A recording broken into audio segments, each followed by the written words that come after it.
knows what evil lurks in the hearts of men. The shadow knows. Wow. Well, hello. Wow. Wow. That is just a like classic that. right there. Yeah. How is everybody doing in that tonight? If I was any more amazing, I'd be illegal. Living the dream. So nothing has changed. No. No. Yeah, so that sequence there was from the Shadow radio program Right. back in the 30s.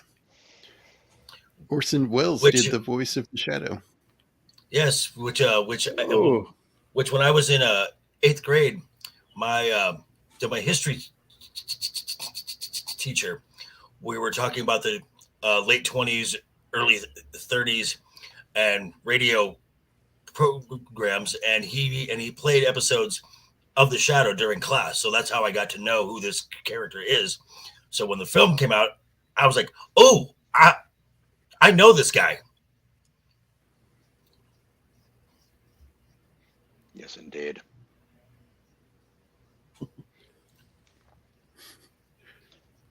Sailor to the Chat. This movie totally surprised me. I mean, we saw Dick Tracy when it first came out, and we were expecting big things. This is right around the time that like Batman had happened already, and they were just starting to get this idea of comic book to live action, kind of nailing it down into place.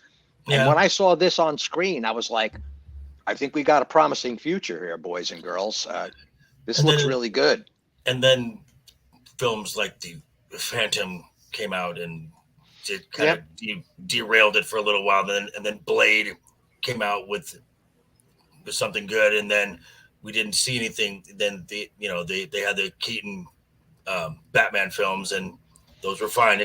Those were fine until you couldn't sell Happy Meals. With them. Yeah, this is kind of the start. And this is really The Rocketeer we just did last week, and this was right in that same. Yeah, this is right in that same vein. Wow. These are like these pulp comic classics. Mm-hmm.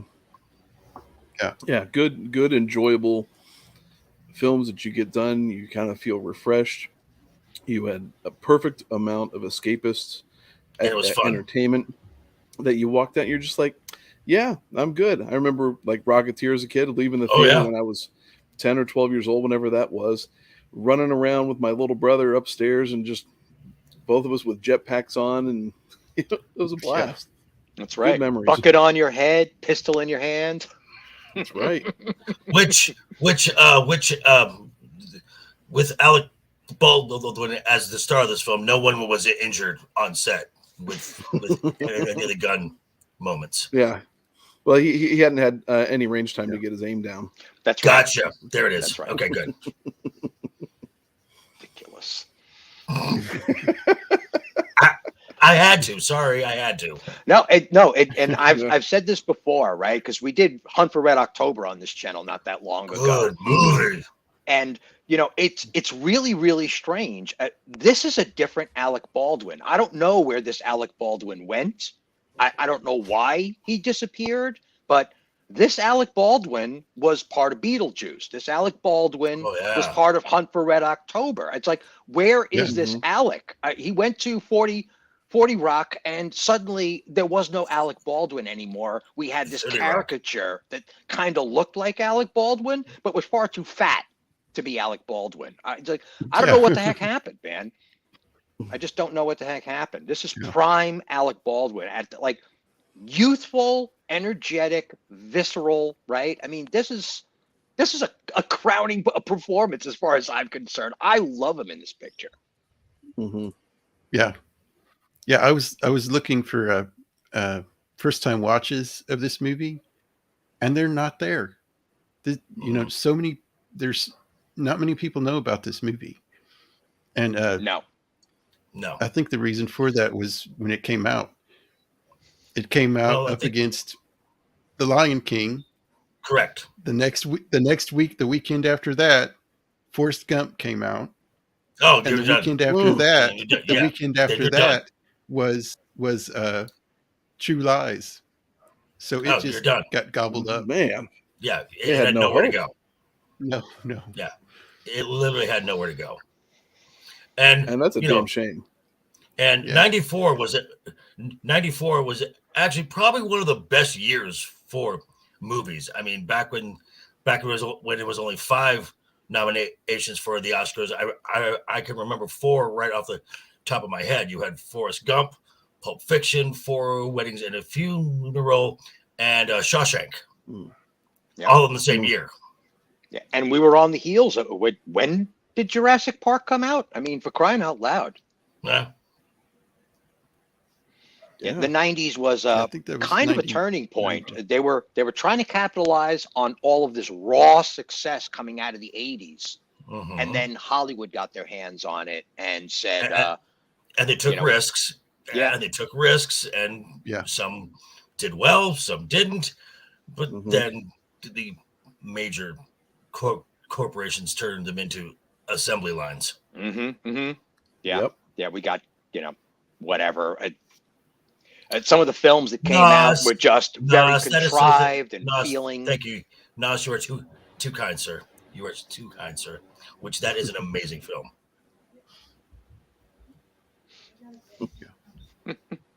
Hey, look at that! We got a father in the audience. A blessing upon you, sir. Fantastic review of the trailer, by the way. A fantastic assessment by him on Oppenheimer. Go check it out on YouTube. I'm actually I had heard very little about that film. I saw the trailer, and I'm like, okay, I want to see this. And I think Stephen, you're a moderator, aren't you? Yes, I am. Why don't you throw that link to Copa's channel? Indeed. In the chat. And then, please, if you will, sir. And I would say that, because I'm sure we'll get to the film at some point, but as of right now, with all the major studios going on right now, Universal seems to be in the driver's seat as far as the best content that's been coming out, at least in the last year and a half. Yeah, well, I mean, you look either in animation or in live action stuff. It's that they are king of the castle. Cannoli. There it is. Nice. I thought I'd lost it for a second there. Oh, Nas.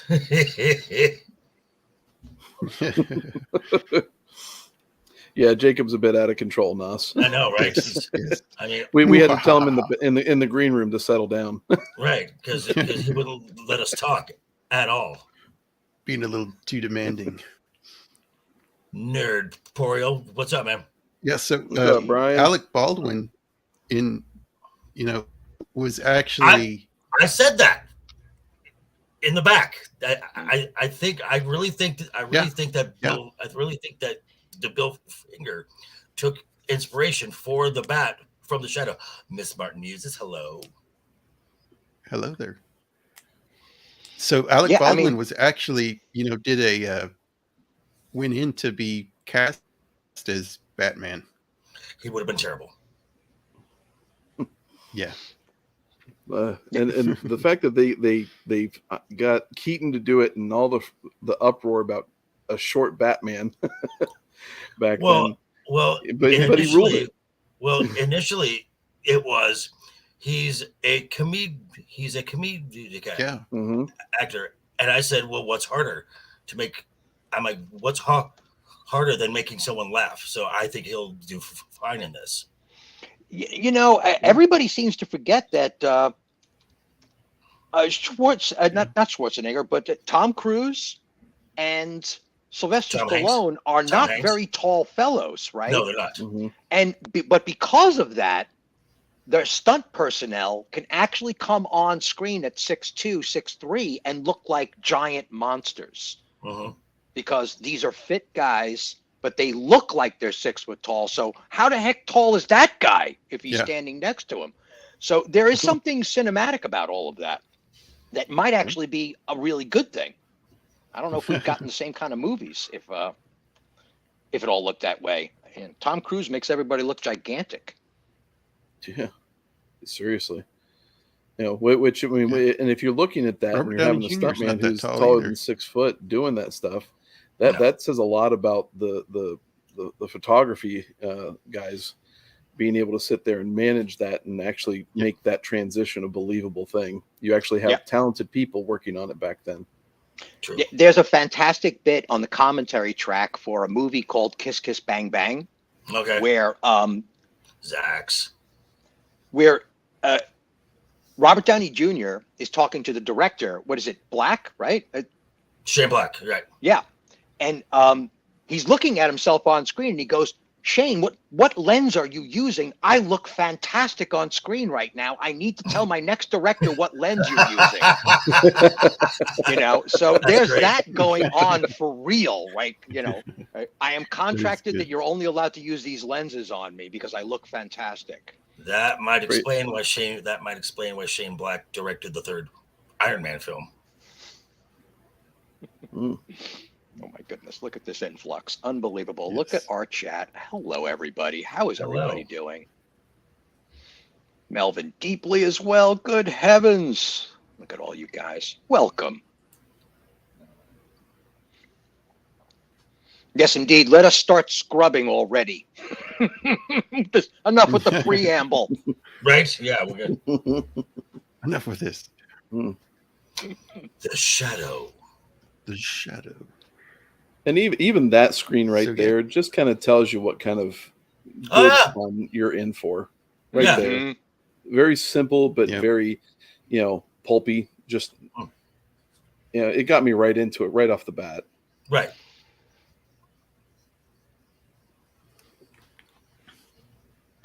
This opening sequence, the origin of the Shadow, is what really drove me into this. This is some of my favorite parts of this movie. Is here's a criminal who has a very, very strong mind, and he's basically conquered by the young Dalai Lama, right? I mean, that's who this is. Yeah, kind of.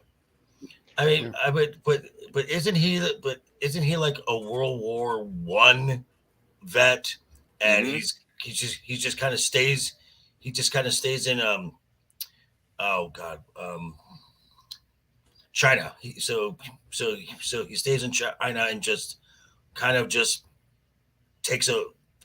becomes a crime lord. That's what I'm getting at this, right? Yeah. Okay, yeah, that was me. Because this is set in, obviously set in pre World War II.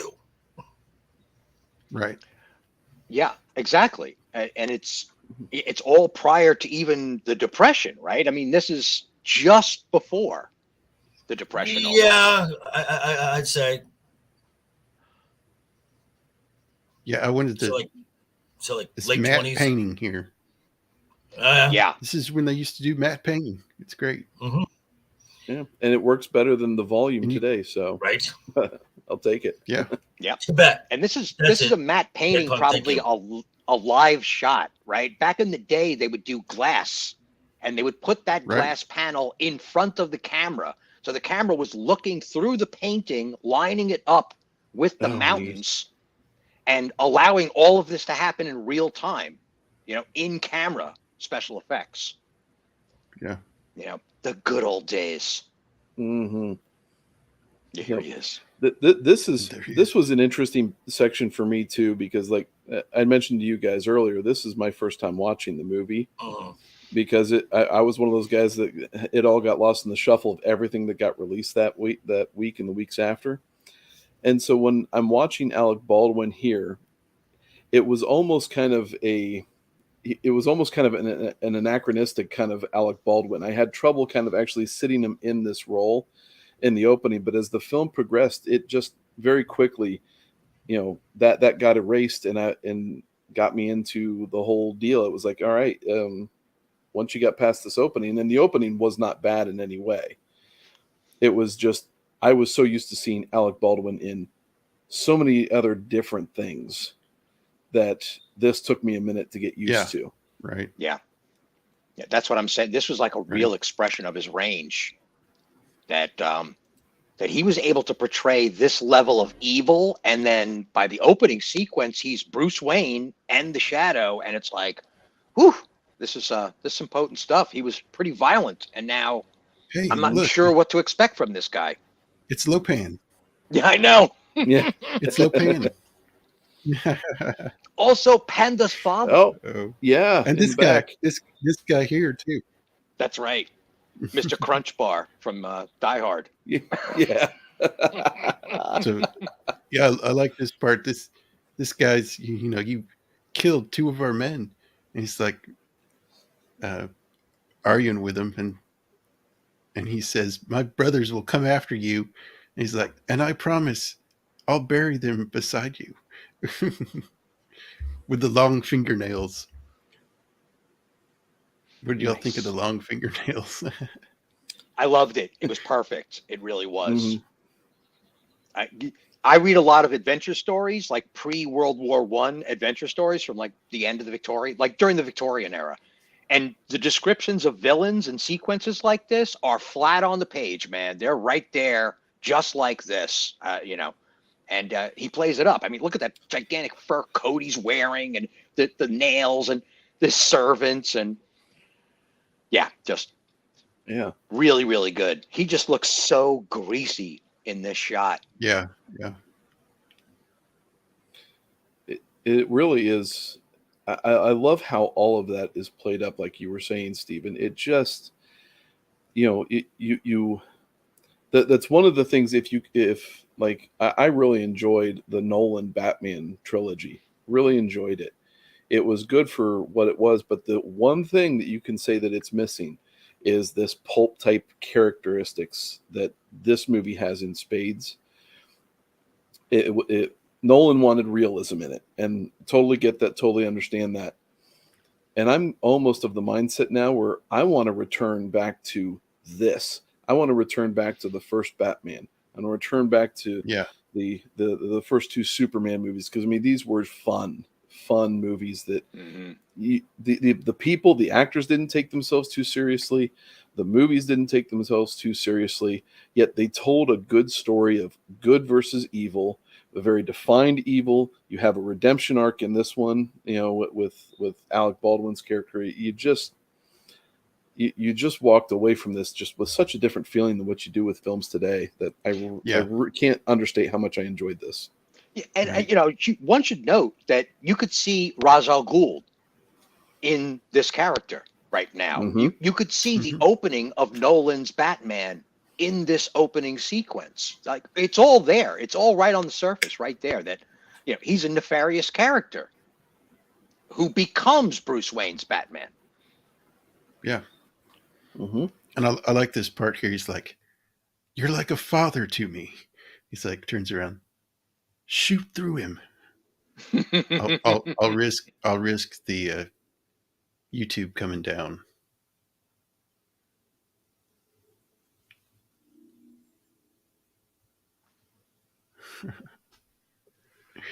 Stop. Stop.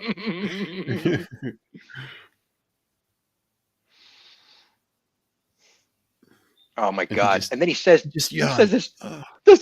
I know, right? Fantastic.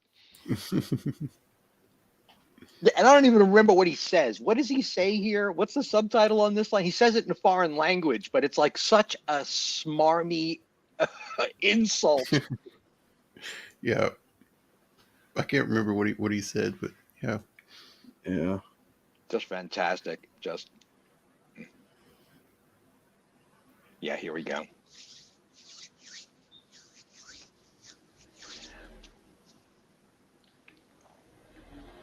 Yep.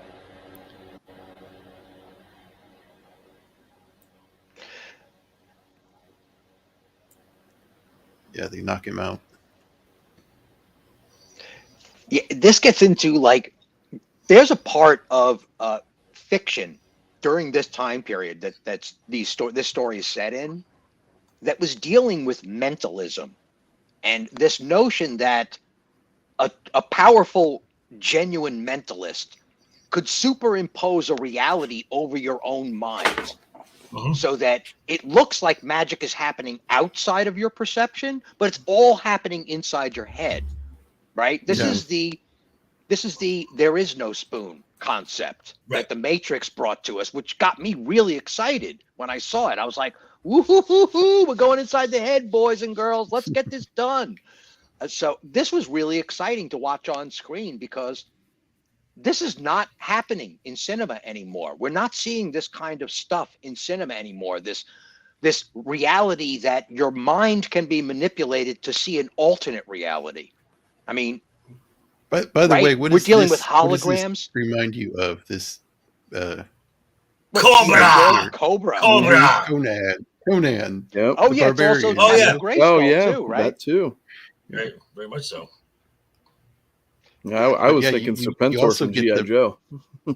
Yeah. You also get the Ra's al Ghul in my beautiful castle kingdom. too up in the mountains. Oh yeah. I mean, this is very much in that mysterious, mystical mountain fortress in the middle of nowhere that is just imposing, and it is meant to be imposing. It is meant to scare you from the start. Mm-hmm. Yeah. Where did that castle come from? He says, and he goes, the mind of evil is always clouded, right? It's like these beautiful fortune cookie statements are just being mentioned continuously from here on out. It's great. Yeah.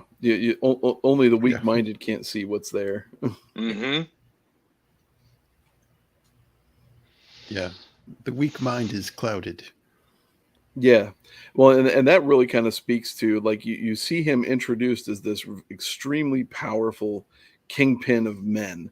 And then you're like 5 seconds later, you're shown, well, you thought he thought he was, but he's really nothing. Right. Yeah. Yep.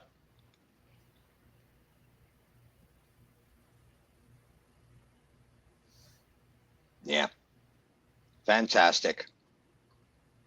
I would agree. The Tibetan ghost dagger about to be introduced as an actual animated character. I love it. So that's an actual mythical thing? Oh, it's a real artifact. Oh, really? You've seen it before. It's not a dagger like that. It's actually supposed to be a spiritual dagger. It looks a lot like, the bottle that contains our solar system, what they call a Z-pinch plasma effect in our solar system, in the galaxy. It's identical to that. And you'll see it in the Buddha's hand. It kind of looks like a bronze flame coming out of a turned piece that you hold on to. This film turns it into an actual weapon, but it is a Tibetan ghost dagger is what you would look up. Okay. Wow. Okay, that's cool. Now, this is why I was so excited watching this on screen, because I knew all of this lore going in. It was so cool. Hello, Jenna, mommy. Hello, Jenna. Mommy Jenna. Hey, Jenna. And to take a spiritual artifact and actually put it to actual physical use in the movie, you're talking real artistry here, and you look at the artifact and it's, so some of it is a little comical looking, but at the same time, it presents a very real danger in the movie, and that's part of what really allows you to get gripped in this movie. Mm-hmm. He's like, you almost fear the knife more than anybody else in the movie. I like how he says, "Do you know who you kidnapped?" And he's like, Lamont Cranston. You know my name. So you do know me. Yeah. And we hear, because this wasn't a trope yet. They've turned it into a trope where he goes, no one knows me by that name. Like, I don't go by that name anymore. And this is fantastic. Yeah. It's pretty good special effects there. There is one shot in this that the special effects kind of lose it, and it was the scene where he's in the water tank. Yeah. So, but Yeah, other there's than a that, couple it of. holds up pretty good. Yeah, I mean, somebody could pass a brush over it and tighten these things up, remove a few Oh, map yeah, marks, yeah. perhaps here and there. But otherwise, this is mostly practical. This is just Right. before CGI was becoming a thing in Hollywood. Yeah, because I Yeah. think the first film was that really relied a lot on CGI came the next year after this, and that was Spawn. Right. Right. Yeah. Mm-hmm. Destroyed by the Empire. And here it is. Dude, cut your nails. Yes. You Get a know, haircut. Absolutely fantastic. This little thing is wicked. yeah, it is. Mm-hmm. Let's see if we can get that. Oh yeah. Darn. Ah, that knife Nasty little bites thing. back. Yep.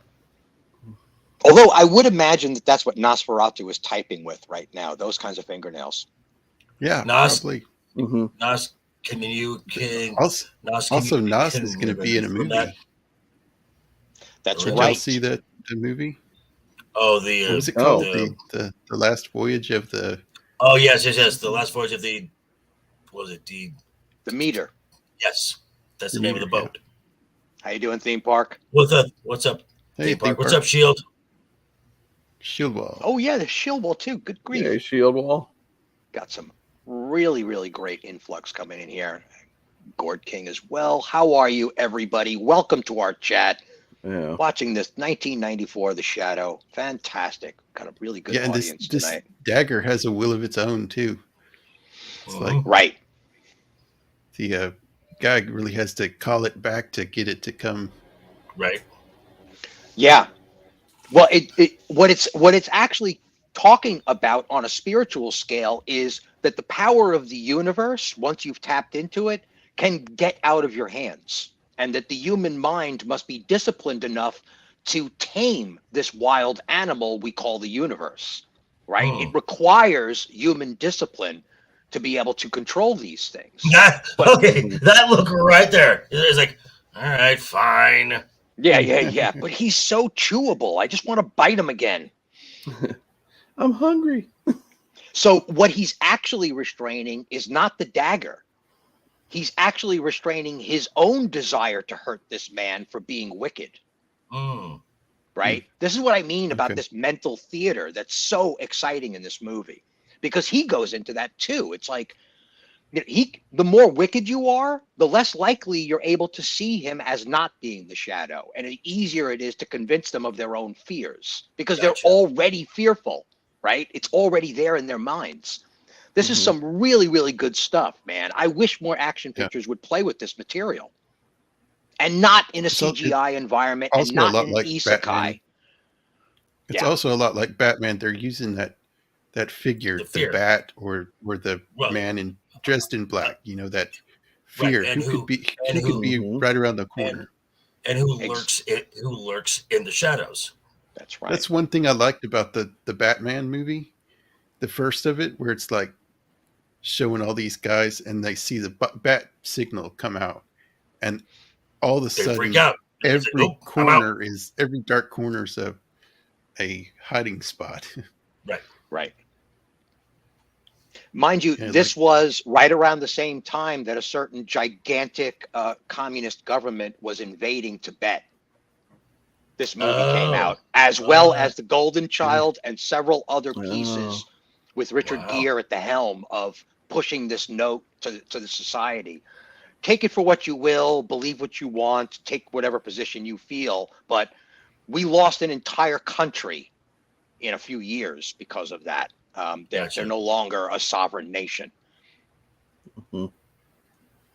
Yes. Now, see now, the opening scene is what drew Steven in. This is what drew me in, because now we're getting to see. Oh, we're getting to see his powers. We're getting to see, and I'm like, this is Batman. Mm-hmm. Yeah. This is like I was talking about, where it was tough for me to kind of get Alec Baldwin out of an anachronistic sense. This scene here, totally. Yep, this is where the switch flipped. Mm-hmm. Oh, the concrete shoes. Unbelievable. I Yeah, love how at they the showed that. time, That's great. the advertising was showing him with guns. And because of the notion of Batman, a lot of parents were getting pissed off that a superhero was using weaponry. And it's like, Well, yeah. but it's in the come comic book, it's in the show. This is what he uses. Right. So there was a lot of backlash from that as well. That's another thing that hampered this. That they thought it was too gangster, which is ironic considering that kindergarten is too gangster now. Well, considering this is right. well, plus considering this is set in late 1920s New York. Mm-hmm. I mean, I'm just saying. I'm not saying. I'm just saying. Mm-hmm. The man who laughs would know. But then again, he laughs too. So Yes, he does. whatever. Yes. Oh my goodness, he cackles, man. He really does. Oh yeah, Throws his head back and lets it go. It's fantastic. it is. It is fun. These guys. This is where somebody says they don't stand a chance. Yeah, right. Right. Yeah, this is one of the famous lines too that was in the original radio broadcast. Was the weed of crime bears bitter fruit. Mm-hmm. This guy loses it. So Cannoli and Catanias, can you identify with any of these guys? Are these a depiction of relatives or anything? No, I'm Irish. Oh, well, so you were more in line with Sean Connery in the Untouchables then. Yeah, exactly. It's funny. I just watched that the other night. They should have left the guns and taken the cannolis. Yes. and again, Tommy guns. I'm like, yes, okay. Yeah. We want Tommy guns. They're great. Mm-hmm. Okay, Jenna, sure. Yes, Jenna, I do.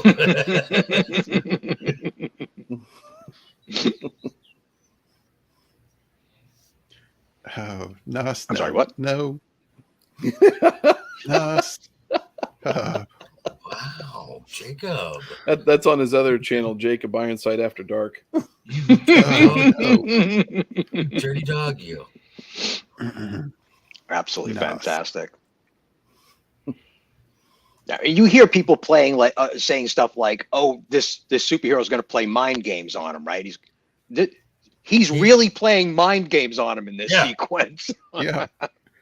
And this guy's like, "Oh yeah, I got him. Nope, you don't." Nope. Oh my goodness, man! Just randomly shooting.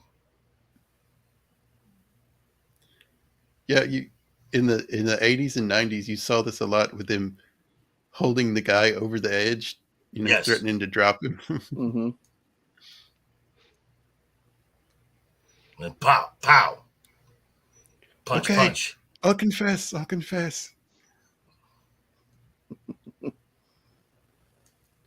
Now let's get this. Do a countdown, Steven. I will.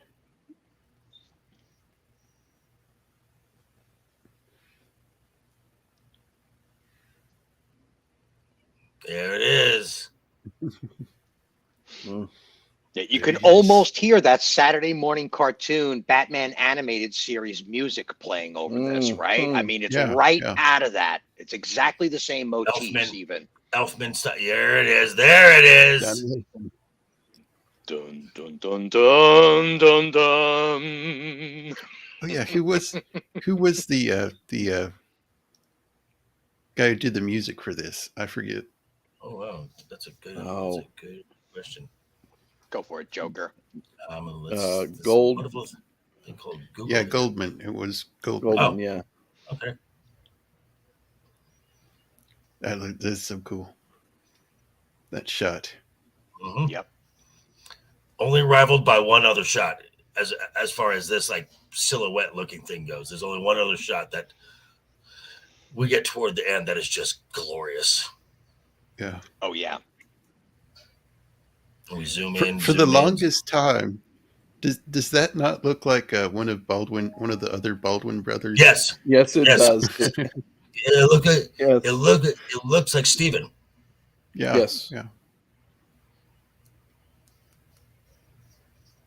Yeah. Amazing. And they're like, "We're out of here." Right. Poor Here's scientist. the Poor guys. Just like shot here. oh, so just no, there were no cinematographers harmed while shooting No. this scene. Nope. All Just the a bit of cameras concrete. The cameras were behind, off to the Right. side. Yes. Good grief. He was using Looks like concrete, explosive rounds that just Right. take out the concrete. Right. right. Yeah, no damage to his feet at all. None. No. No. Yeah. Nope. Okay, Gord, you're right. You're right.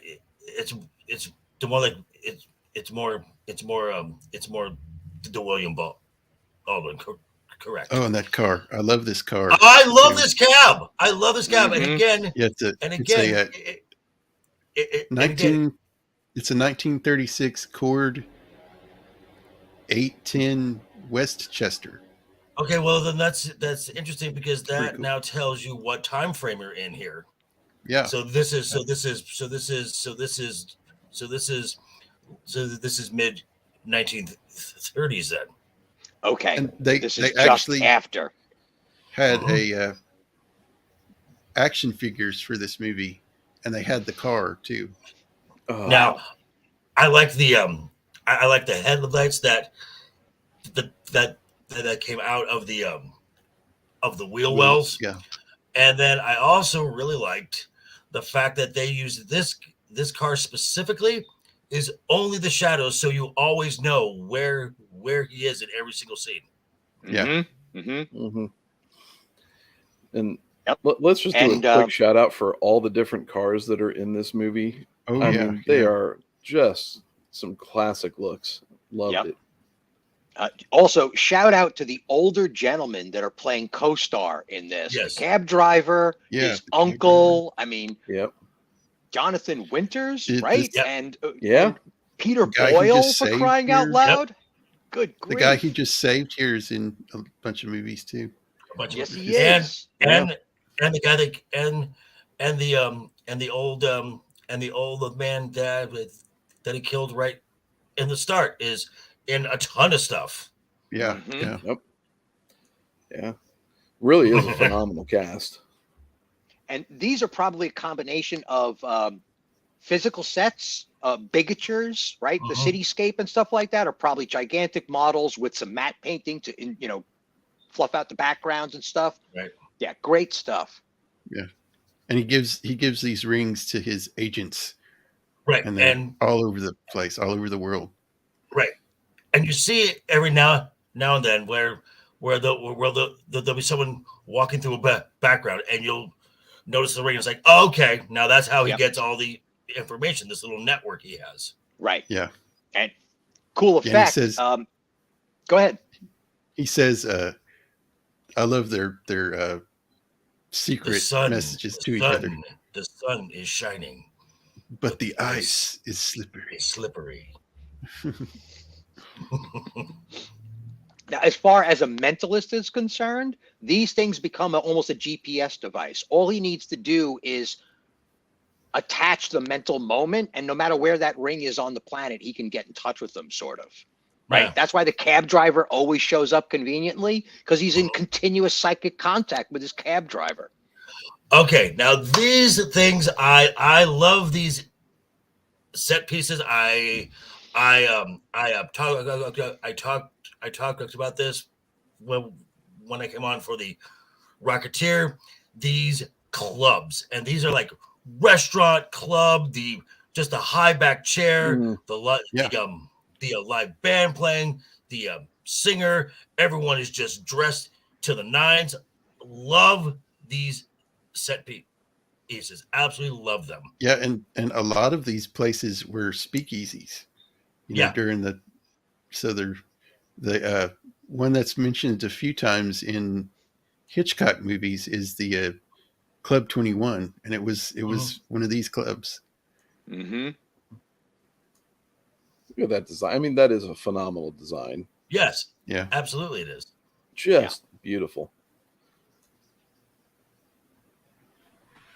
Yeah, and we see this all over the landscape of these noir pictures happening at the same time. Koba was saying, this is the same cinematographer as The Untouchables, which is roughly around that same period. Oh my God. Penelope. Jonathan Winters. Right. And Penelope.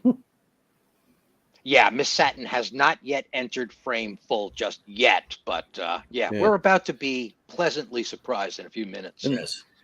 And thinking about Jonathan Winters, I had only seen him in comedic roles too. Right. And I mean, this, so this was just kind of like, wait a minute, what are you doing putting him in here?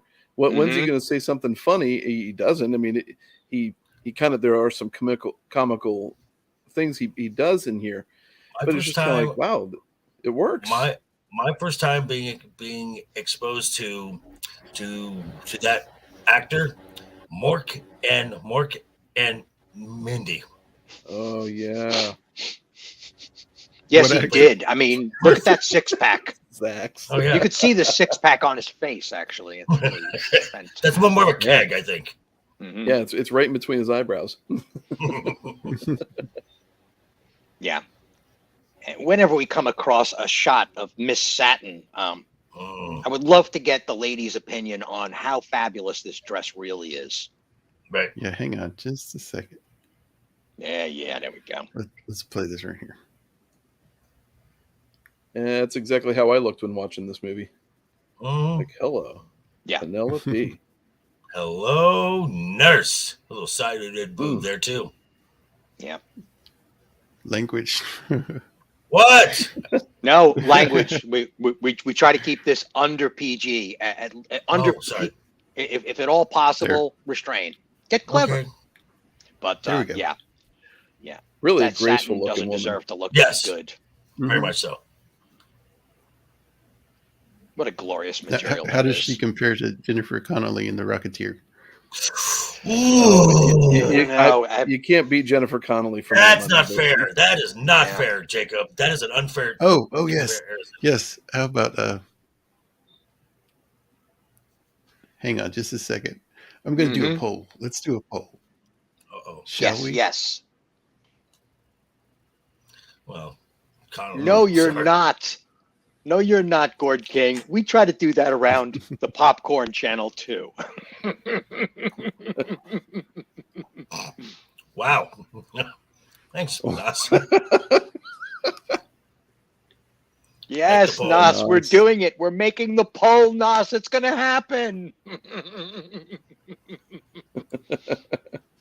She was actually commenting how she couldn't believe the way she looked. When costume and makeup got done with her for the first time, she looked at herself in the mirror and didn't recognize herself at all, because she had been playing all of these kind of tomboyish, ladies in her career. So to see herself all hyper fabulous like this, she was like, it was really strange. I didn't think I could look this good, she actually says in the commentary track, which is amazing. Oh no. She was really an attractive woman. Yep. I have no idea what she looks like now, but still back then it was, this is easily something that a teenage boy would look at and have an instant crush right there. Yep. Yeah, and it's not gratuitous at all, right? No. She's just standing there in a fabulous dress, looking awesome, and that's it. Kind of like how most boys around this time, Jennifer Connelly.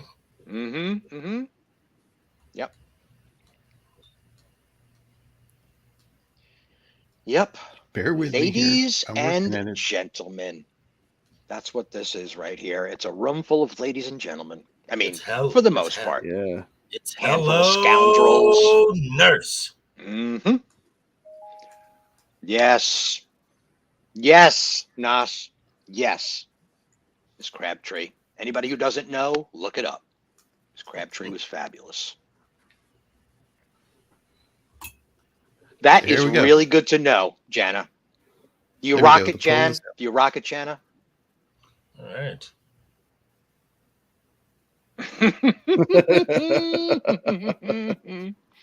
Yes, All it's right. true. She was in Kindergarten Cop as well. Yep. Yep.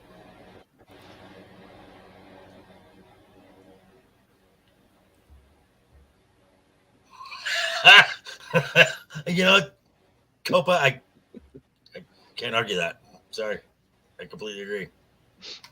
So And if then you like another, if you like the other woman, you're.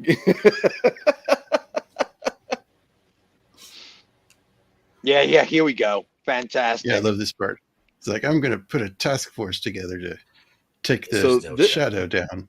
Mhm. I love task the force. lighting that the lighting that they do in this is reminiscent of the Bela Lugosi Yes. vampire movies. Yeah, Just yeah. how they just focus in on the eyes.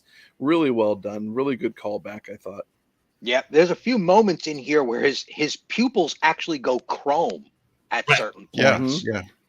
And Where it's just another really good use of this technique for the lighting around Alex's face.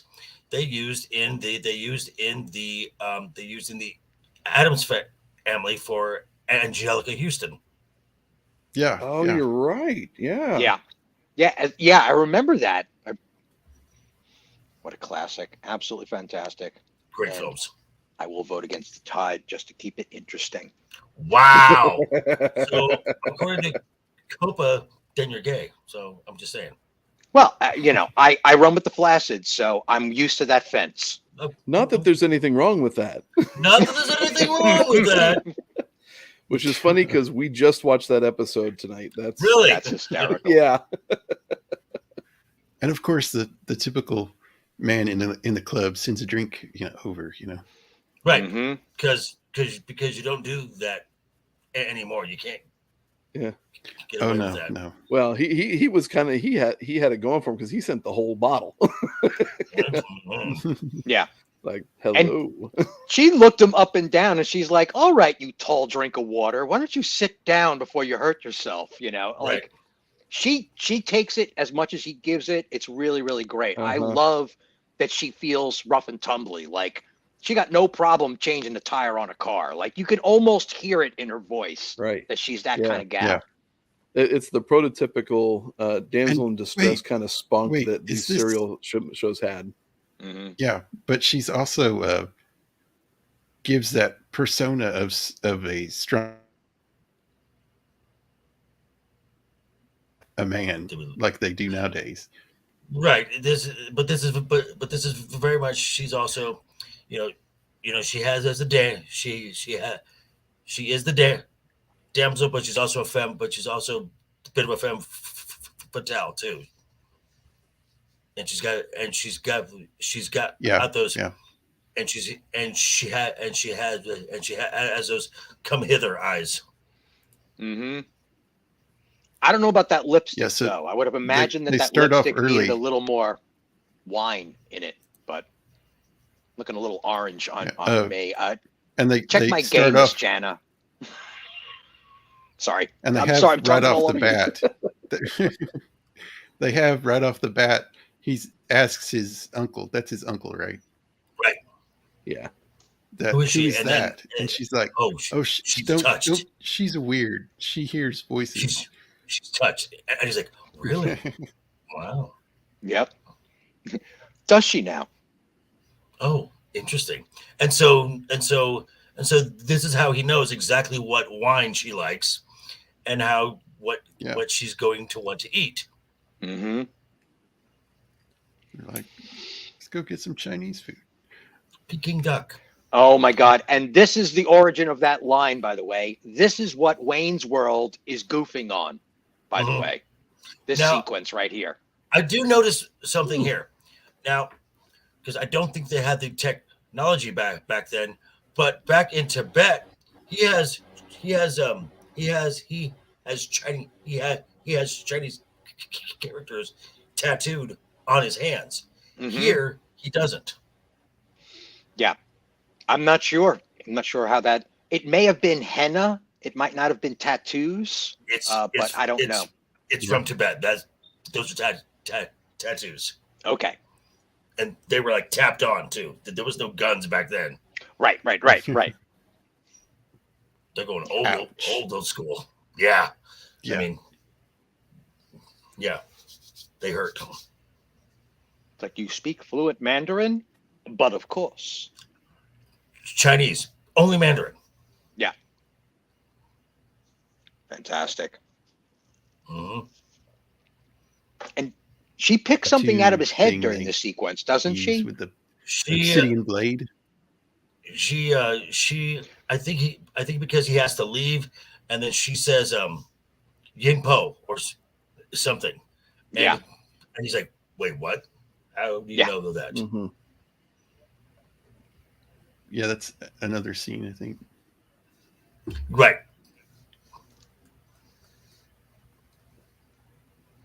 Oof. And that rap. Wow. Yeah. Yeah, I think Mr. J would approve.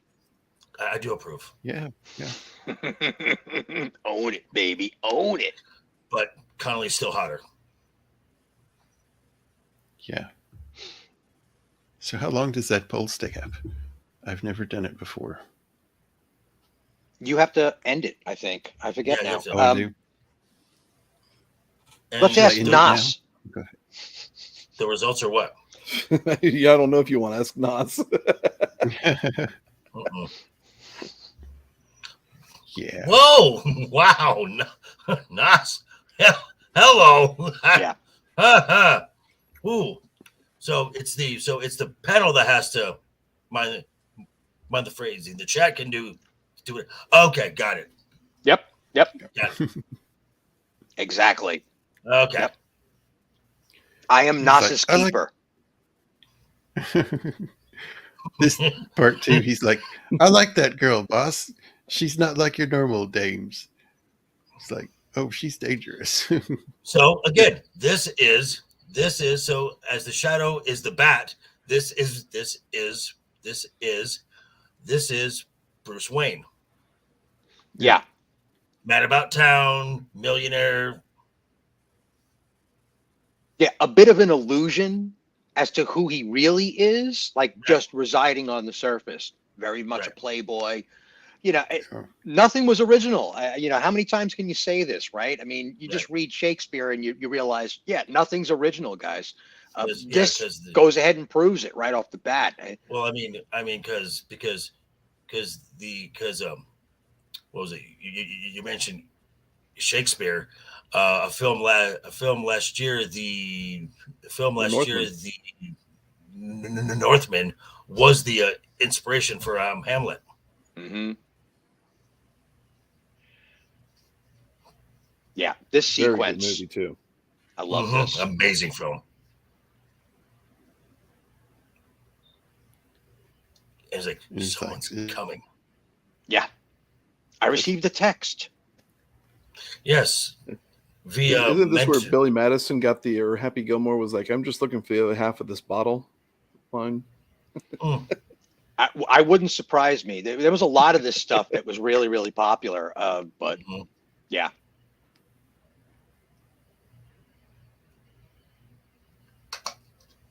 Yeah, such great stuff. And here we go. Hey. Ego! Hello, sir. Hey, Ego. Sweet. And they're talking like, oh, well, this what do they call him? Sarcophagus. And first they're like, no, because this would be, if it was this, it would like, be no, sarcophaguses don't come. Right. They don't come from China and Tibet. Right. They come from Egypt and they're made of stone. This is solid silver. Yeah, which is like, wow. Really? Damn. Solid silver? Right. So it's probably have that worth a few bucks. Right. You know, and in typical fashion, everybody's pretty much a bumbling idiot. You know, Right. like everybody. Yeah, I don't Especially have a cops. pencil. Yeah, Except especially this the guy. cops. This guy knows what he's. Right. Yeah, this guy knows what he's talking about, though. The The it's like curator. emperor of the world. Yeah. This is Temujin. I've never heard of him. Temujin conquered half the world. Then why have I never heard of him? Because that's the name he was given at birth. This is the tomb of Genghis Khan. He's like, oh, that rings a bell. Oh, that guy. That guy. Oh, and Him, the I've guy in the heard of. middle wasn't that the dad from Alf? Yep. Ah, Yep. And the police officer on the end has been in dozens Yeah, the and security dozens and guard. dozens of movies. Oh, that's right. What and he has he plays the been same in? guy in and he plays the same guy in everything. Pretty much. Yeah, and what he's been in something else too. Star something, Star Trek. Mm. Remember him in Star Trek? Voyager? He plays Neelix in Voyager. Oh, there it is. Okay, yeah. I'm not a Star Trek fan, so I know. There's blasphemous in these parts. I'm just saying. That's Whatever. okay. He's one of the annoying characters in Star Trek that not Yeah. many people like. Gotcha. I love this part how the Ding, ding, ding, ding, starts ding, ding, ding, flapping. ding. Yeah. They're doing a really interesting thing with the level of violence in this, where they'll play with you. Like these clips and this character are kind of weird and almost Abbott and Costello-ish, Mm-hmm. but he winds up getting destroyed by this character, right? Yeah. It's like, Wrecked. so there's a lot of violence. If they had played this straight face the whole time, this movie probably would have been really, really frightening. Mm-hmm. I mean, there is a scene later on where C1 Khan uses his powers, and it's a far away shot, but you see the results of what he does, and it's like, oh damn, Yeah. wow, Yeah. And see, if you film this today, they actually show that. Yeah. Mhm. You know, you don't. There's no allowance for the imagination Yeah. of the viewer. right? I know it's a different genre. Sorry, I know it's a Yeah, Jake. What's up, Jake? me fit in with this show or these movies. Yeah, you could say that the Mummy, the 1999 Mummy, Mhm. is right in the same vein as this. Yeah. Just using the shadow Yeah. to silhouette the action sometimes, Mhm. because the action is not necessary to show the violence on screen, but you do Correct. want to show the visceral action of it. Like, ooh, Mhm. ow, ooh, that must have hurt. Yeah. Damn. Right, You feel it anyway. You know, you just don't see it. right. Yeah, I love the first time I saw this was like, it's a statue in there. And then he Well- pulls his mask off. Well, I looked first and I'm like, that's a statue, and then I'm like, no, I can tell that because of his hands that those are gauntlets because you can see Mhm. the flesh.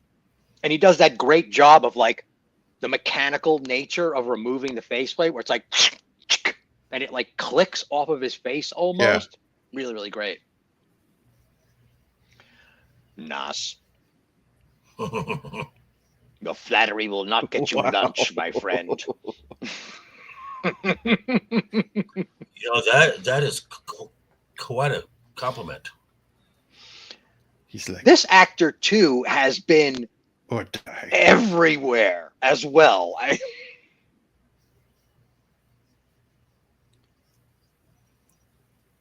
I just love the costume. I mean, whoever made these costumes is like, I bet they had fun, or they either had fun or Yeah, hated and- this.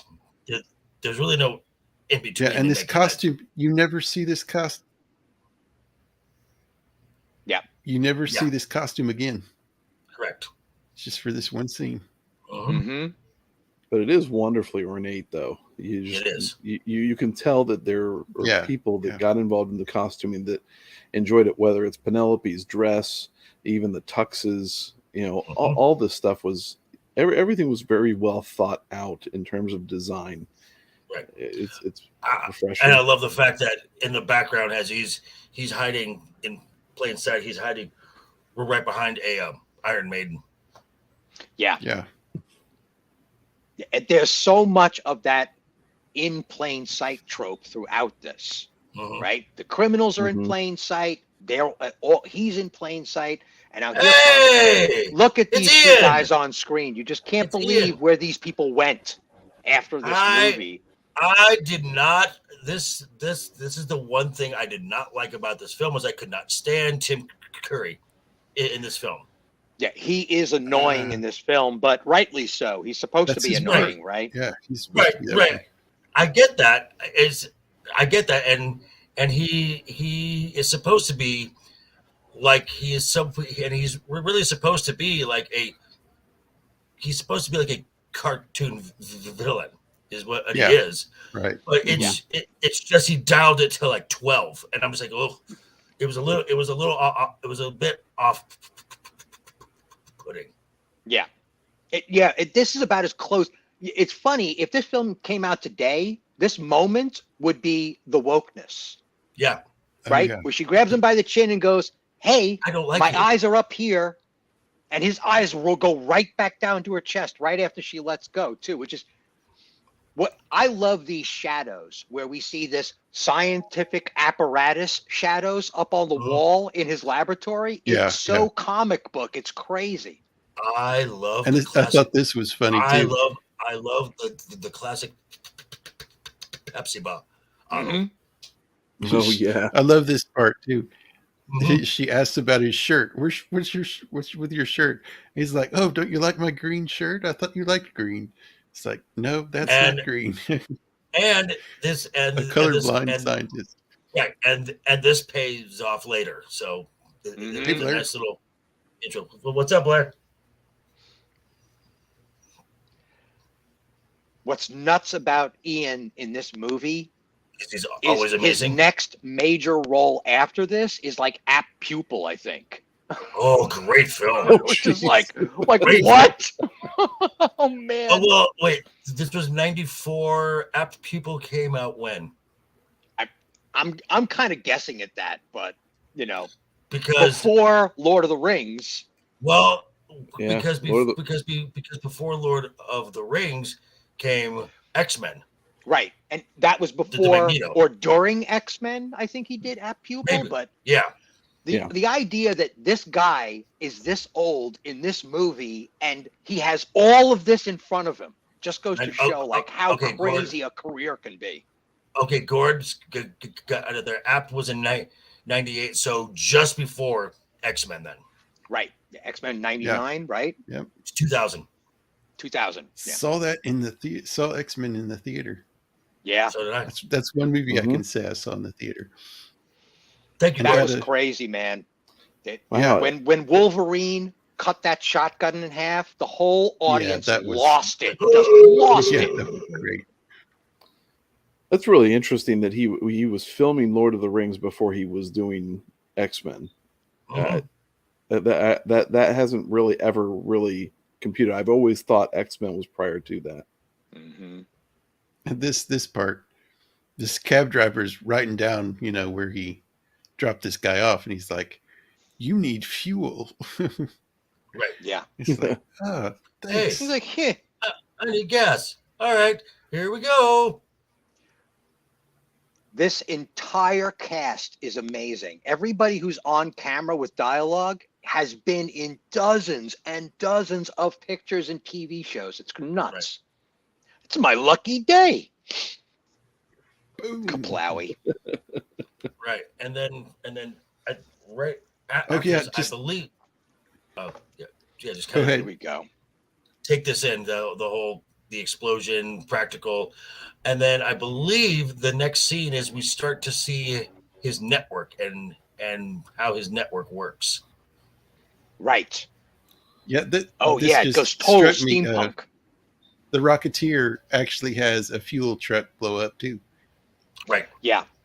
Well, this was just getting into the 90s where explosions were becoming something you had to have every few seconds to palpitate the audience or something. It was so formulaic.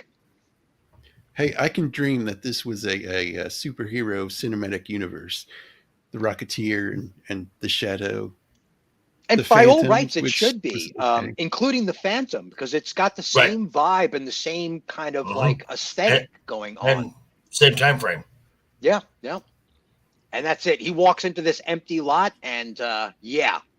And now we start seeing the network. Yep. This is great. This is so cool. Yeah, the police officer. That's a nice looking coat too. I'm just saying. Yeah. Right? Yeah. Probably like a This whole 1/4 inch scene is thick wool great. coat. Yeah, the beat cops. Beat cops is what they were called, right? Yeah. Yeah. The pneumatic tubes just Yeah, whizzing all over the place. Yeah.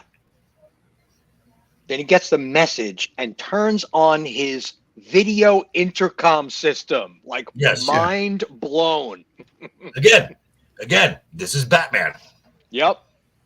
This is like Batman. This is James Bond. This is. So he's got ears all over the place in the city. Right. Yep. Right. And you can tell. Also, Sherlock Holmes Yeah. had this too.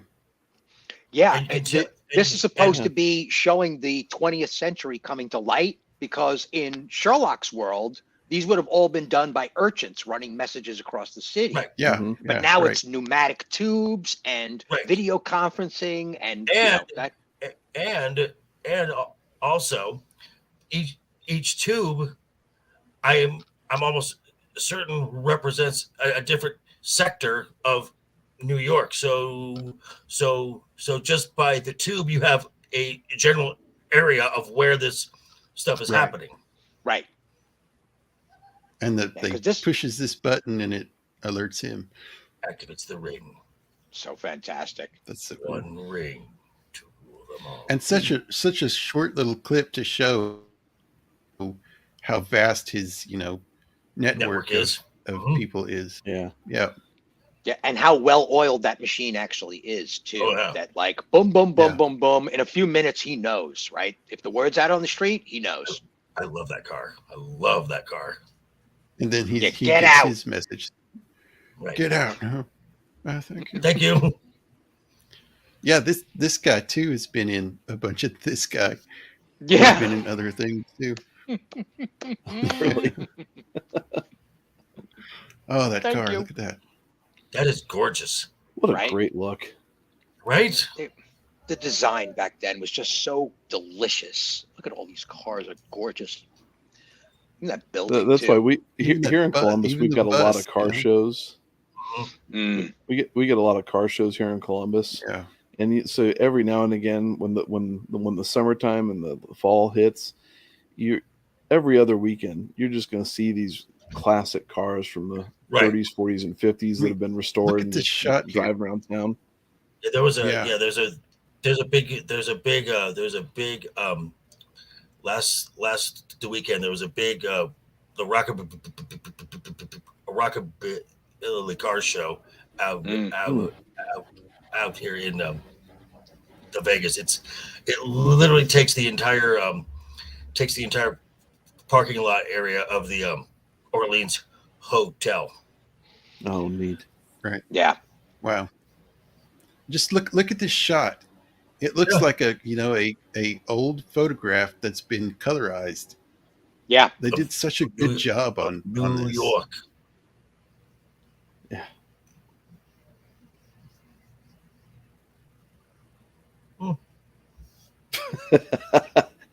Yeah, that's me, Nas. I like that humor, King. I like it. Emojis And of the again- future.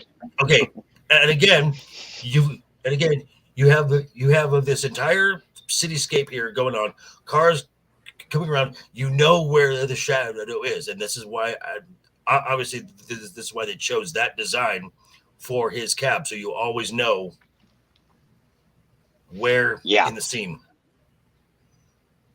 Yeah, and we're going to the Batcave. I mean the Sanctum. Mm-hmm. This is fantastic. Looking at this diesel punk technology was really cool, man. Because I was kind of getting sick of like the new RoboCop aesthetic, you know. And it's like, let's go back. Let's roll this clock back to old Batman times, man. Because there was some cool stuff that happened back then. The whole Dick Tracy notion of the wristwatch. I was like, yeah, let's do it, man. That's why the Rocketeer is so much fun too. Apple Watch. I like that idea. Just this. Yeah, that is gorgeous looking too. Mm-hmm. Fairly realistic depiction of actual technology from the time period too. Yeah, right. It fits in with the actual genre that it's being presented in. It's very very thoughtful and well done. So it's not just a screen; it's a aperture streaming. This is This is a ring back light. In the 30s. It's a ring light. Look at that. He's got a ring light on that thing. Long before anybody ever thought about a ring light, there it is. Well, I mean, lighting. I'm just saying. So cool. They actually cut from behind the scenes the scene where he's like, I think I need to install one of these as my doorbell. Yeah. And then I believe we have a visitor. Yeah. Yep. Oh yes. Hello there. And this is almost a friendly conversation, but Lamont knows this is the bad guy right off the bat. Yeah. But there's this like little kind of friendly ping pong back and forth. Yeah, well, of course it does, because I think Miller's Crossing is also part of is Miller's Crossing in a comic book? Doesn't it come from a graphic novel? I don't know why I'm thinking it comes from a graphic novel as well. I know one of those gangster films from that time period. There was a graphic novel directly associated with it, but I might be thinking of the Tom Hanks movie. Oh, that would be The Road to Perdition. Yeah, I forget which one it was, but there was so many of them coming out around the same time. Road is a graphic novel. So he thinks that he's going to easily recruit him. Mm-hmm. And he also thinks that there's no way he's going to be able to outthink him either, because he's got this superior thing going on in his own head, right? His headcanon is, I'm going to rule the world tomorrow. You want to join me? Right. So, two.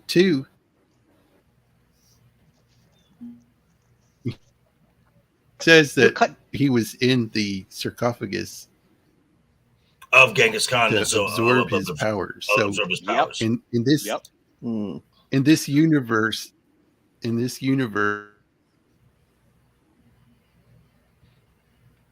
guessing, because there's also because in other universes, Genghis Khan is a very prominent figure too in the world of Todd McFarlane. Genghis Khan was a hellspawn. That's an interesting thing. Didn't know that. Yeah, and Jake, you're cutting in and out a little bit. I know you've got electrical activity going on in the sky around you, but raccoons, weather. Yeah, we'll blame it on the raccoons. Nas, run with that. Yeah, the raccoons. Those raccoons.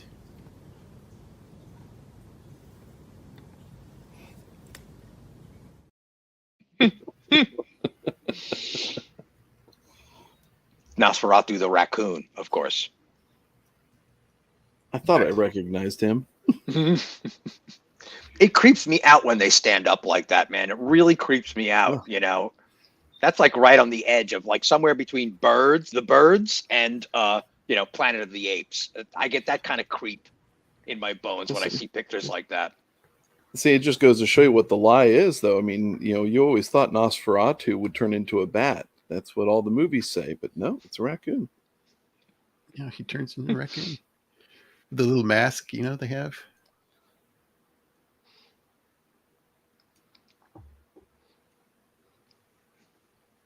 Yeah, I love this. He's like, I've developed a taste for American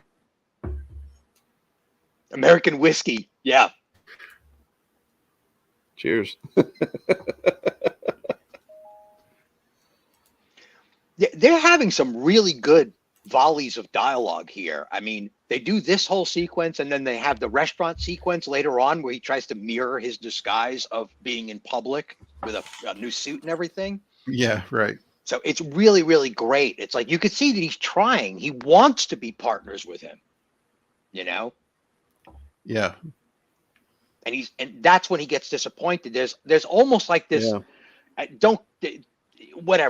I definitely get a vibe of like a boyfriend bromance kind of thing going on between these two, where he's insulted, like a girlfriend would be more than anything else.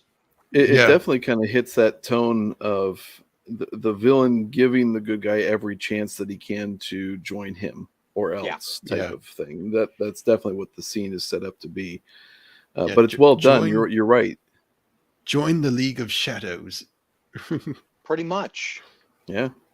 Well, it's also the goblin on the roof, the Green Goblin on the roof with Spider-Man. It's the same thing, we're so much alike. And Cannoli, I don't know if critics dislike this movie. There was a trend going on with these noir comic book movies coming out. Dick Tracy, the Phantom, the Shadow. There was a bunch of these coming out at the same time. And I think critics were just kind of like, I think you guys might be wasting your time. So they weren't taking it seriously, but they appreciated the effort. And I know Dick Tracy was very well received. So it was a turning point. Remember, Back to the Future and RoboCop were happening and still very, very much a potent candidate in this marketplace. So it was weird. It was a very strange time. And production was gearing up a lot. This imagery is awesome. When he pulls himself up off the floor, it's so good. Yeah. It's almost like Terminator 2, right? Where the Terminator comes up off the floor. What's that? And where did he get all these guys? Yeah, I think he may have brought them with him. Am I gone? Because remember, this whole palace that he's in was being built while he was coming to America. This is within 7 years, this whole piece of architecture came into existence. Now, we don't know that, and we don't know exactly what I'm talking about just yet, but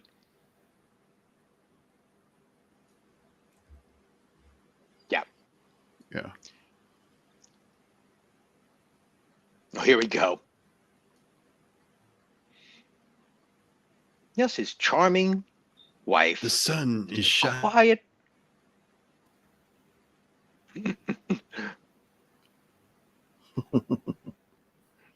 Oh, you're one of them. And he's like, excuse me? Right.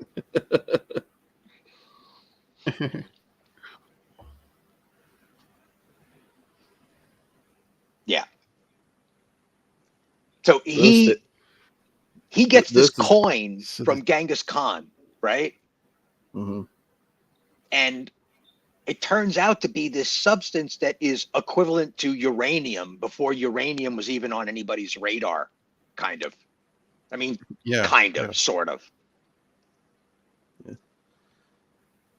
But it's supposed to be some mystical substance that they probably mentioned, like powers of Vimanas in some ancient Hindu text or something like that. I doubt that this is just out of nowhere. It's not impossibilium, right? It's an actual metal. Bronzium, I think he calls it. Yeah, I think so. But this is about as much as they ask the audience to suspend their disbelief is in this scene right here. Yeah. That an atomic weapon could be made It's at all. It's a uranium coin. Pretty much. Hey, that's catchy.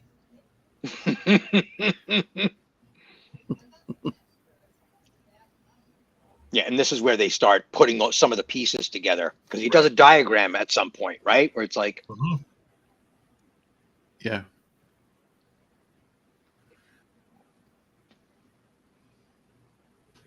He's right here. So we have an explosion device on a subatomic level, kind of like an atomic bomb. Hey, that's catchy. Yeah. And the audience Like goes, this. "Oh man."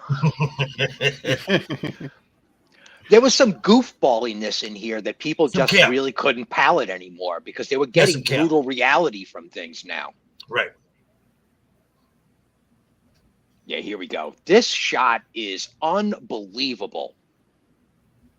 This is the Doctor Strange moment, right? Where he draws the mantra into a physical reality. He draws the mandala into the physical plane. Mm-hmm. And then uses it as a map to find this doctor.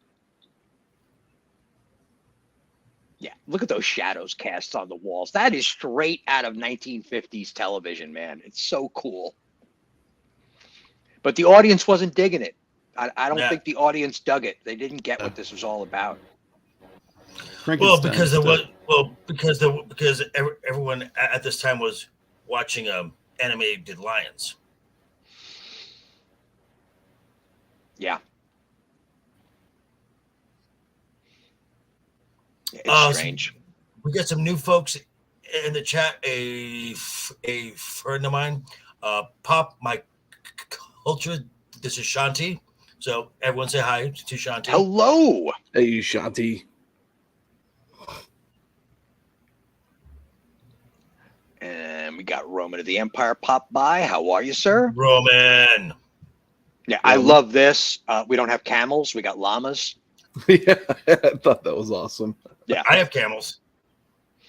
This was right around the time that Camel Cigarettes was really making that Big Joe Camel push. Remember? Oh yeah. Mm-hmm. Oh yeah. God, Ian. Oh, I love these club scenes. God, I could just look at those all day long. Those are gorgeous. You will be Gandalf. And Magneto. I will. All right, I'm cool with that. This is almost like in Help, in the movie Help, when like Ringo Starr is like, go to the window. Go to the window. Yeah. Nobody knows what I'm talking about, I'm sure. No. It's been a really long time. Yeah. Ooh. And again, dressed to the nines. Such a right there. There's some chemistry right there. It's like, oh yeah, let me seriously, that head turn into his as he's removing her coat. Fabulous cinematographic move. I love it. Yes. Mm-hmm. Absolutely. Yeah. I must have been born in the 30s or something. I mean, Nas is not wrong in his accusations about my noirness. I must have been born in that time period. I feel such a kinship to that whole time period. I really do. It's a past life. It's fine. Could be. I mean, Stranger Things. So I'm not far from you on that one, Steve. Been kidnapped. I'm fascinated. So her dad, and she's like, well, Gandalf has been kidnapped. He won't tell me anything. Well, he's working on a government project. I'm sure it's top secret. And then they give some stuff away. And he called me and he was babbling and he spoke in Chinese. He doesn't know Chinese. And Alex like, okay, check please. Yeah, gotta go. And then, okay, this is when she says, Jingpo or something like that. And then he tries to use his powers on her, and she is like, huh? What are you talking about? Huh? And so now he's like, oh, this is someone who can. Okay. Yeah, Shanna.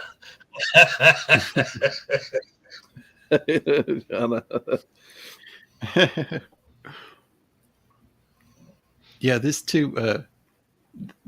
People were saying that it didn't have enough fight scenes in it in this movie. This was a good fight scene coming up right here, I thought. I agree. Yeah. Mm-hmm. Well, and that's the thing. Like, you don't have to have the fight scenes as long as everything's set up. With story. Right. That's what makes these movies good. Is the story. The fight scenes kind of are just, culminations of the tension points that build up. Yeah, this doesn't have to be spectacle from start to finish. Right. Yeah. The guy that just took the arrows in a bunch of stuff too. Right. Yeah. Mm-hmm. This guy too. It's funny. You've seen all these people before, but you don't know their names. Exactly. Yeah. Yeah.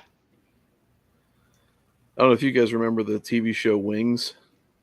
Yeah. Vaguely. Yeah. Okay. So if you remember the character Roy Biggums, the fat airline owner. Yeah. The guy who took the first bolt was his gay son. Oh, wow. Okay. They played basketball, and the winner, if his dad won, he couldn't be gay.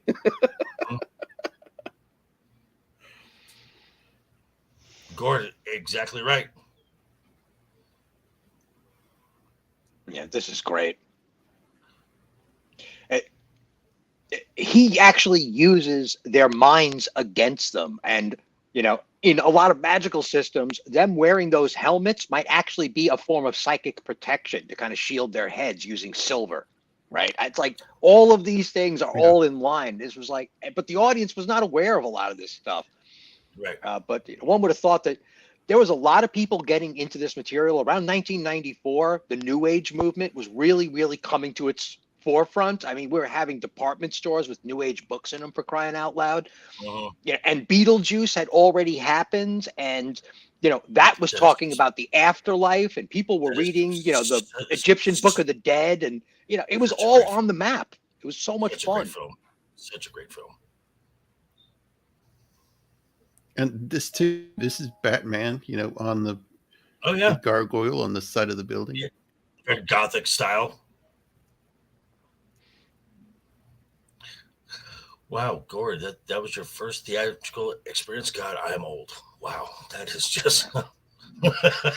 That's crazy. Yeah, I love this. It's like you start using flashlights to find him because you can't hide your physical reality. And they pin him down, and he has to... The way they pin him down, and he just kind of comes out of his shadow. Yeah, so cool.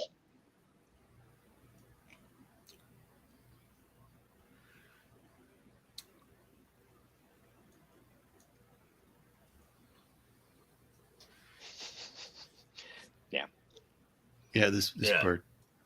As he kind of peels himself out of it. But yet his cloak is still attached to the wall. Yeah. Right. It also reminds me of the movie Who Framed Roger Rabbit? Oh. Because that's what it is. They're animating on the film. Right. Yes, we know, Roman.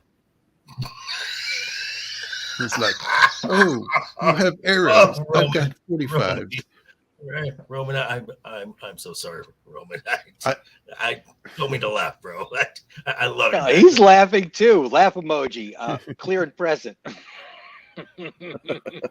Yeah, I love his 45s too. They're that longer barrel 45. Yeah.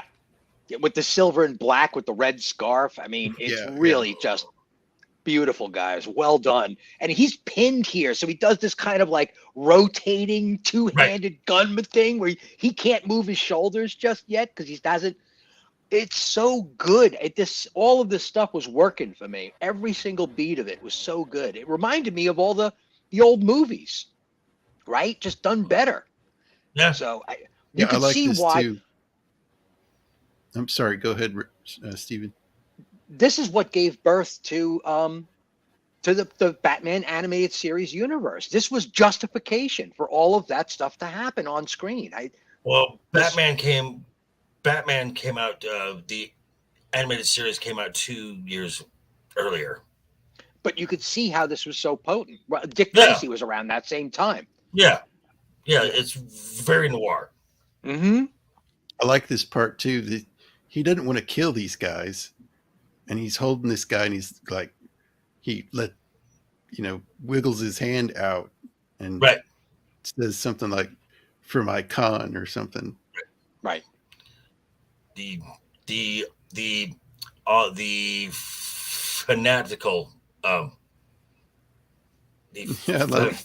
And this guy. Do I hear somebody coming? Yeah. Bang. I sense something. The presence I've not felt since. Plop. Now. I love this. This actor's great. It was bits like this that I think kind of screwed it up for people. A little too much tongue in cheek. It's exactly what we're complaining about today. It's like, was this joke appropriate? Was it necessary? Did they need to add that joke? It's like, I get it. I understand why they did it, right? Because you got to keep the kids and the families kind of satisfied. After all, Batman 2, right, with the Joker and Catwoman, that was getting with the Penguin and Catwoman was getting some really hard press. So because you couldn't sell Happy Meals. Yeah, exactly. So they were trying to keep it light, but at the same time, a guy just committed himself to falling off a building because of his fanatical beliefs. So, where do you draw the line in this? It's weird. I mean, at least these guys were doing it on purpose. Now they're just doing it for God knows.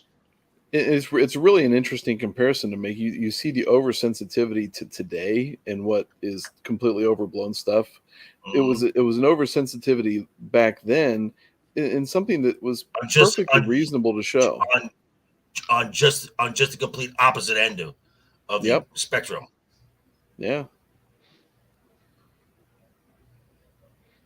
Llama. Yeah. Margot Lane.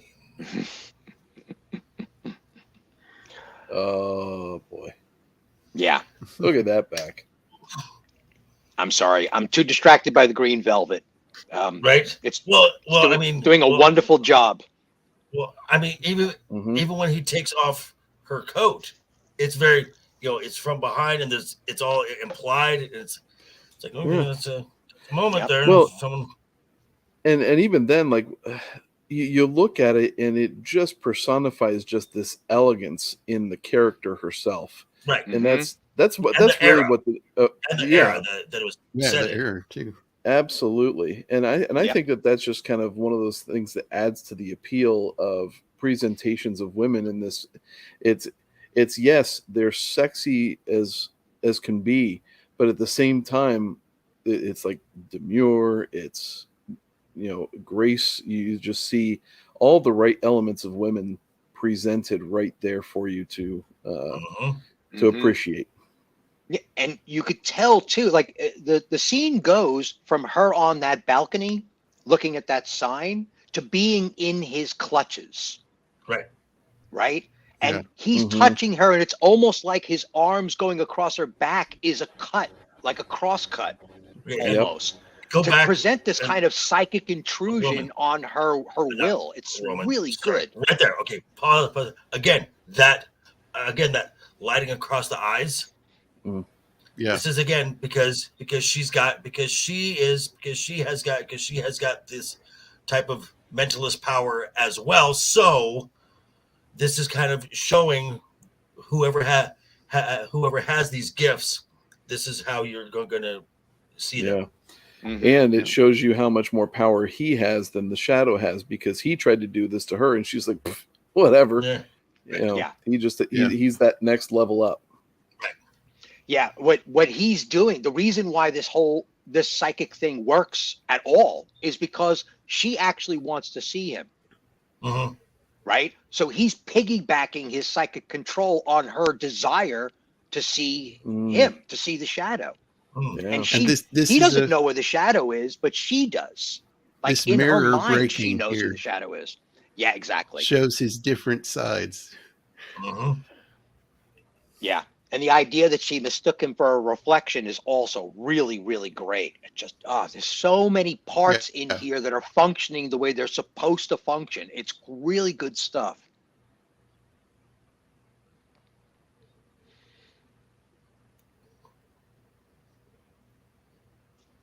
Jacob? Are you there, Jacob? Yeah, I'm here. Okay. Okay. So I'm now we get this Yeah, little this moment is here. from the Twilight Zone too, the broken mirror stuff. Mm-hmm. Yeah. And then she goes into, I had a voice in my head telling me to kill the shadow, and I came here, Right. and then Yeah. and then him knowing that she is in a trance taps into himself just for a second to snap her out. No. Jacob, Yeah, is that true? No. Okay. This is some really good performance in here too by her. I mean, she is openly baffled and confused as to what is actually going on here. She has no idea how she got here. The only thought in her head is to see the shadow, and she's standing in front of this guy Cranston.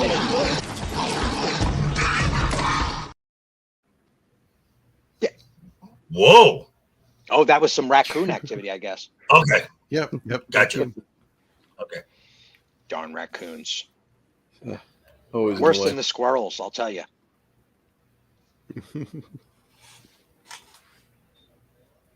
So Stephen, you were saying about her about Penelope's performance here. Yeah, she's confused that this is all happening. She's trying to gather her thoughts, and she just wound up in this guy's house. Her father is missing, right? I mean, right. She was on the patio. Her dad wasn't there, and now she's here, and it's just so good. And now he's angry at her too, and trying to possess her. And she's just like, whatever, what are you even doing? What are you trying to do? Right, and not even that is she is where Alec is trying to dissuade her, and she's like, I knew there was something about you. I knew. Oh my gosh, this is so cool. I thought I was the only one. There's someone like, oh, this is great, and he's just like, no. Yeah. Mm-mm. Yeah. And then he's just like, damn it, darn it, shoot, dagnabbit. Like, this usually works, well, performance issues, Right. Wow. Oh, is that Velvet? Yeah. Is that hi. Unbelievable. So good. Yeah. And so now they're being followed. Blah blah blah blah blah. Right. And is this where we get the reveal? Right, that they finally find the location. No. Quite, not yet. Not yet. No. Okay. But I like this. He just steps into this doorway and just disappears. Yeah. He steps back again. This is Batman right here. Yeah.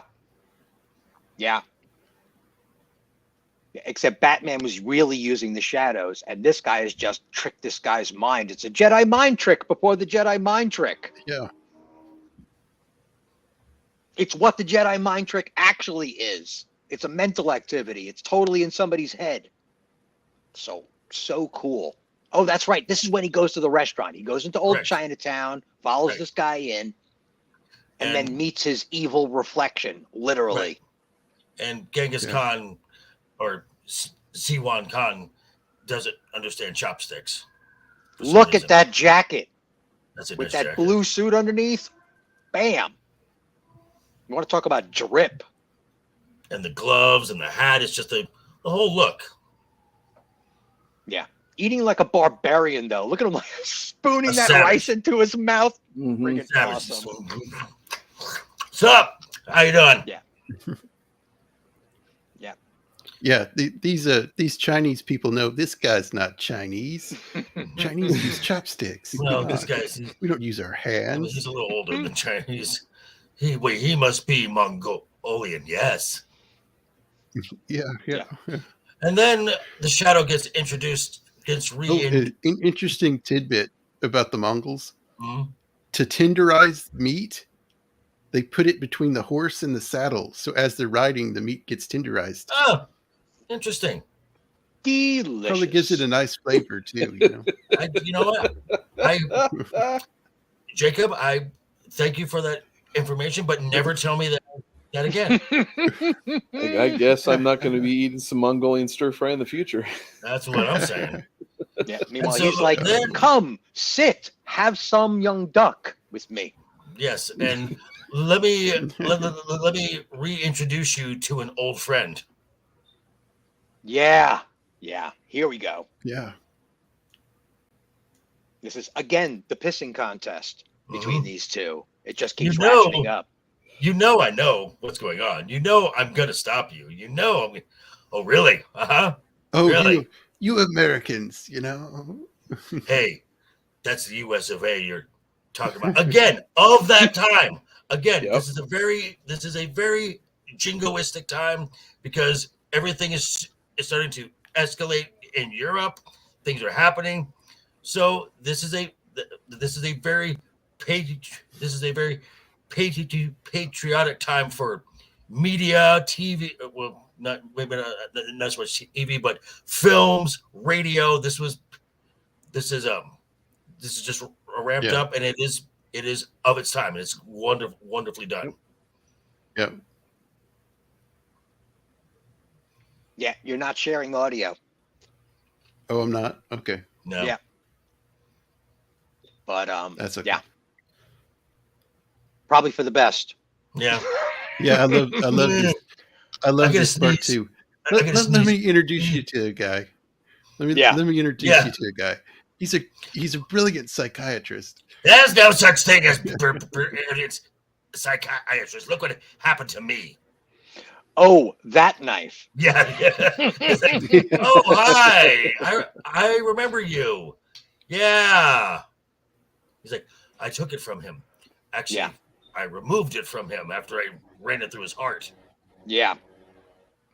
You killed my master right here.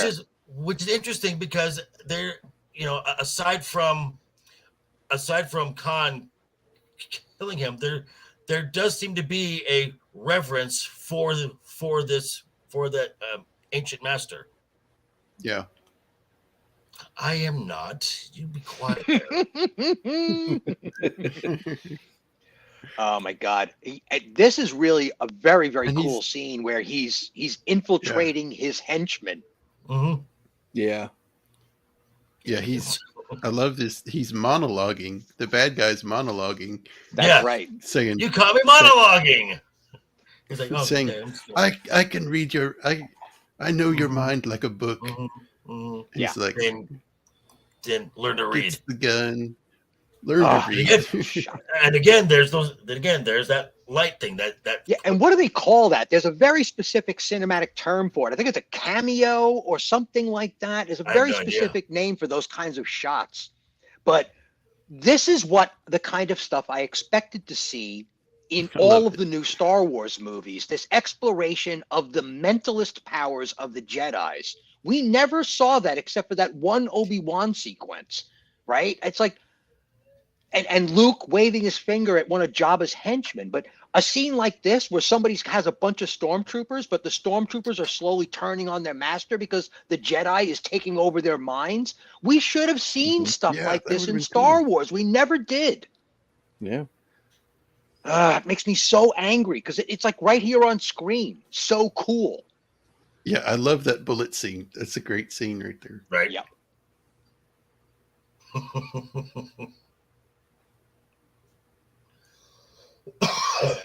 Yeah, awesome.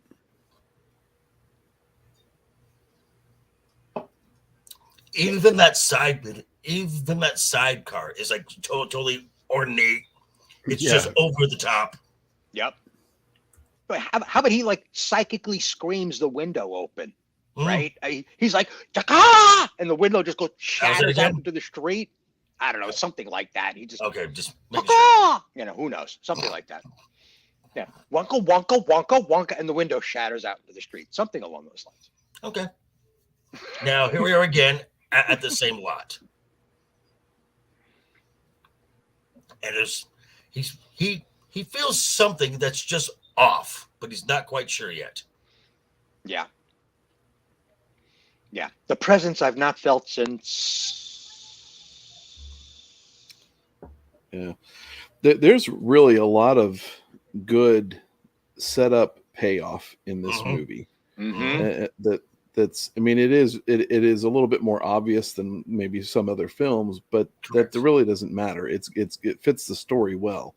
It's like Ian McKellen's character can't tell the difference between red and green. Well, that pays off, later on. It's just good stuff. Yeah. Yeah, and even at the museum sequence, we see him walking towards this empty alley after he kills the guy for writing down the address, and it all pays off in the end. Yeah. Really, really good stuff. Yeah, it's so there's nothing at you in this film that comes at you and that makes you think, well, where the heck did that come from? It really is well contained within itself. It's part of what makes it all that more enjoyable. It's just good storytelling. Having his dreams here. As it rips up, as he tears off his face, and this is just as I could be just as bad as Khan is. Yeah. Little body horror there. Yeah, I mean, the last time we saw something this horrific done with somebody's face, I think, was in The Thing, right, where the guy sticks his fingers into his face. Yeah. Well, they did a little bit of that in Beetlejuice. Yeah. The same guy doing it too. Yeah. Oh, and in Poltergeist too, doesn't some guy have a psychic moment where he rips his face apart in the bathroom mirror? I don't remember that. But yeah, he rips his face off, and it's that guy. Yeah, and then there's the next. Then we go to the morning, and we hear what Penelope. Speaking of pajamas, and then we get to hear what Penelope's dreams were like, and I'm like, I want that dream. Thank you, Blair. You can always count on a good wizard.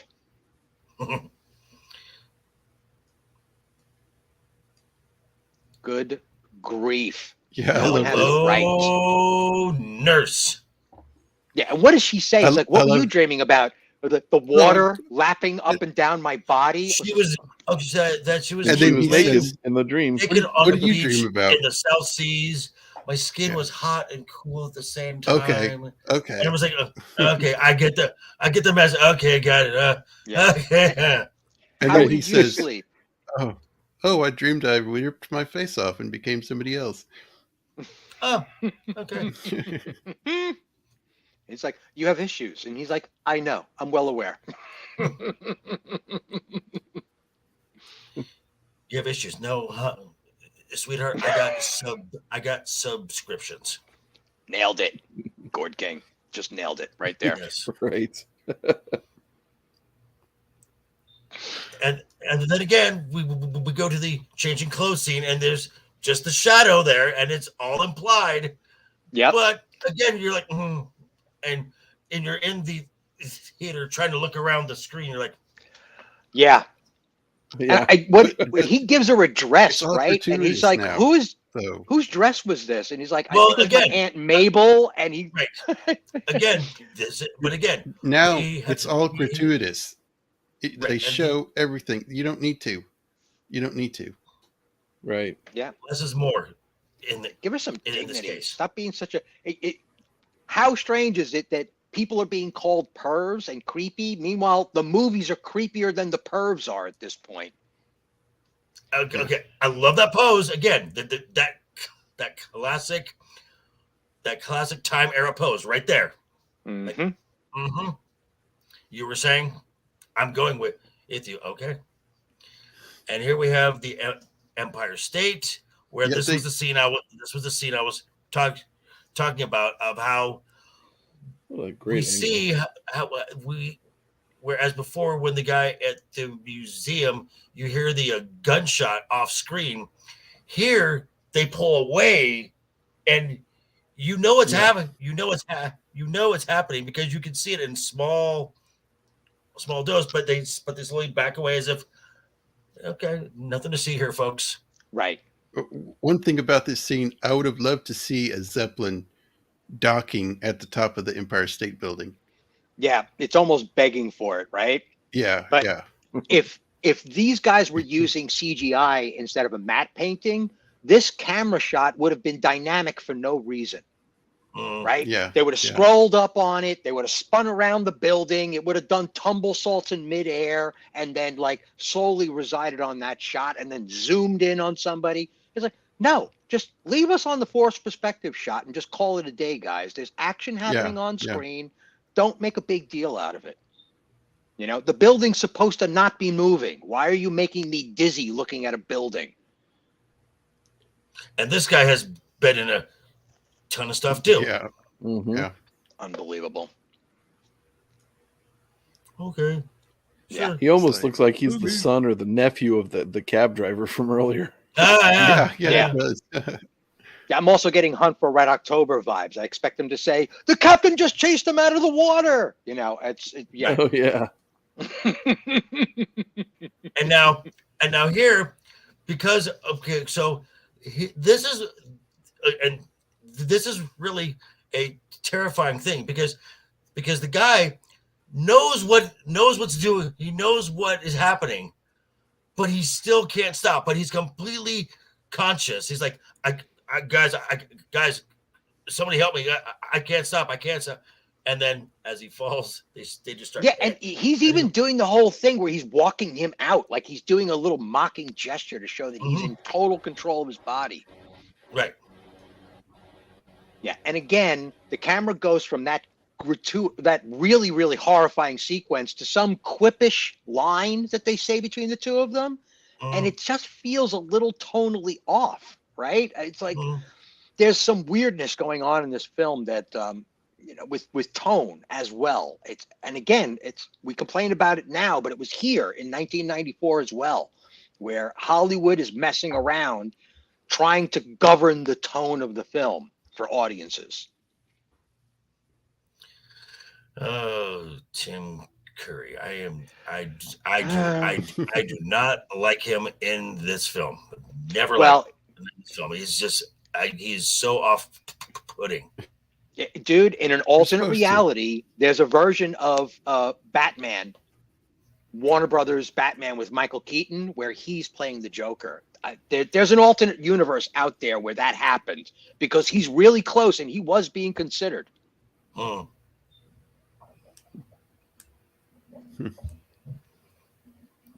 Tim's just starting to lose it, so. Yeah, kind of. You get the impression that he's losing it, but then he isn't losing it. No one controls my mind. You, Shadow. No one controls my mind. It's a new world coming, and I'm gonna be a king. Yeah. And we get a nice call back to that line later on, don't we? Yes. So good. And so now he's like, okay, I'm all done. I get to leave. La, la, la. And using his powers, you know, now we see. This was the scene that kind of didn't work very well. Yeah. He's like, it's water damage. It's fine. Yeah. Yeah, water damage. Well, it's like he's losing his control, right? Because he's been bodily injured. But for me, the sequence makes up for it because two things happen. He calls her psychically, and she practically falls out of her chair at the library. I laughed. I thought that was great. Yeah, me too. I loved it. And then the bullet holes become a breathing apparatus, right? Where he sucks in air through the bullet holes. You know, these kinds of physicalities to the set are just really, really cool. They're just really good. There we go. Kablammo! Like a ton of bricks. It's just I need you. What? So awesome.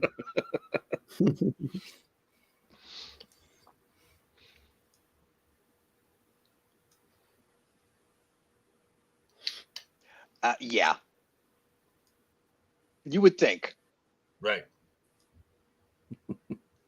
But then again, men are wearing hats on a summer Yeah. day, so Right, there's that exactly. too.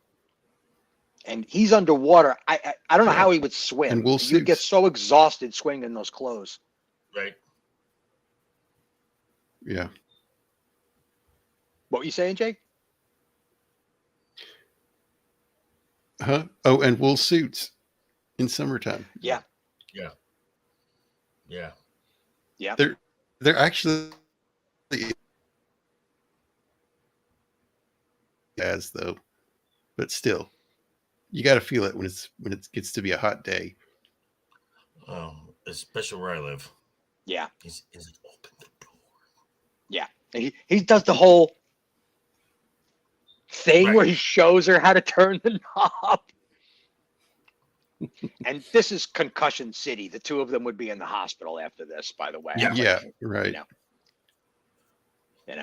So there's bits and pieces. I get why this didn't succeed. It's for the same reasons that the Phantom didn't succeed. There are just mechanics where you can only ground this in live action so much before it becomes a detriment to the material. Right. And then this is the dream sequence when she enters his mind and he's like, you shouldn't be. This is a place you should not be. Mm-hmm. That's a gorgeous shot too. The CGI doesn't hold up very well, but it's a cool shot. Yep. Yeah. I mean, just like that clavicle or collarbone and her shoulders are just, poof. Good grief. Funny, I was not looking at her collarbones. Well, it's hard for me to escape from her eyebrows, so I take it for what you will.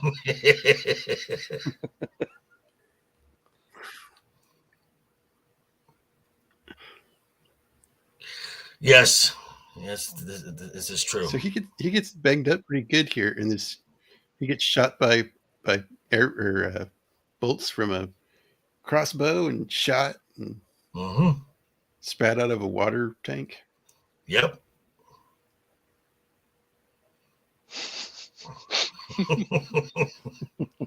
I try. Banged up. Hell. Yeah, too. She's not just getting the flashes of his past of who he was. She's also getting flashes of who he is too in that scene. Yeah. Who he is now. I mean, he's that Right. other person is in the past. Yeah. Here we go. And here we go. Enter third act. Here we go. And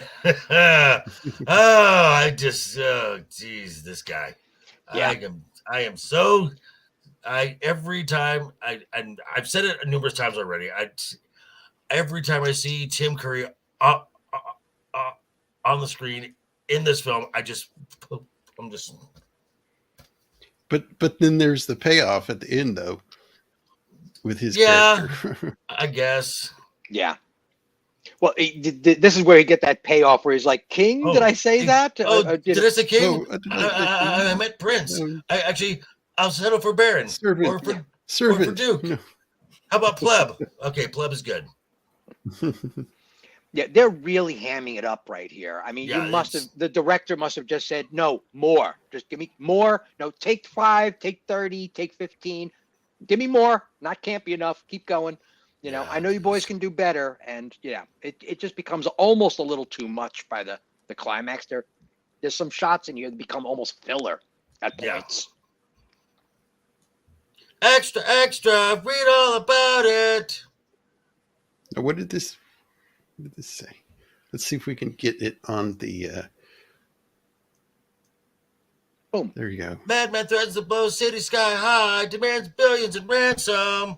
I did not. It wasn't me. Well, I'm not going to take any credit for anything. Yeah. I didn't have any stocks on the exchange that year. Okay, so it wasn't me.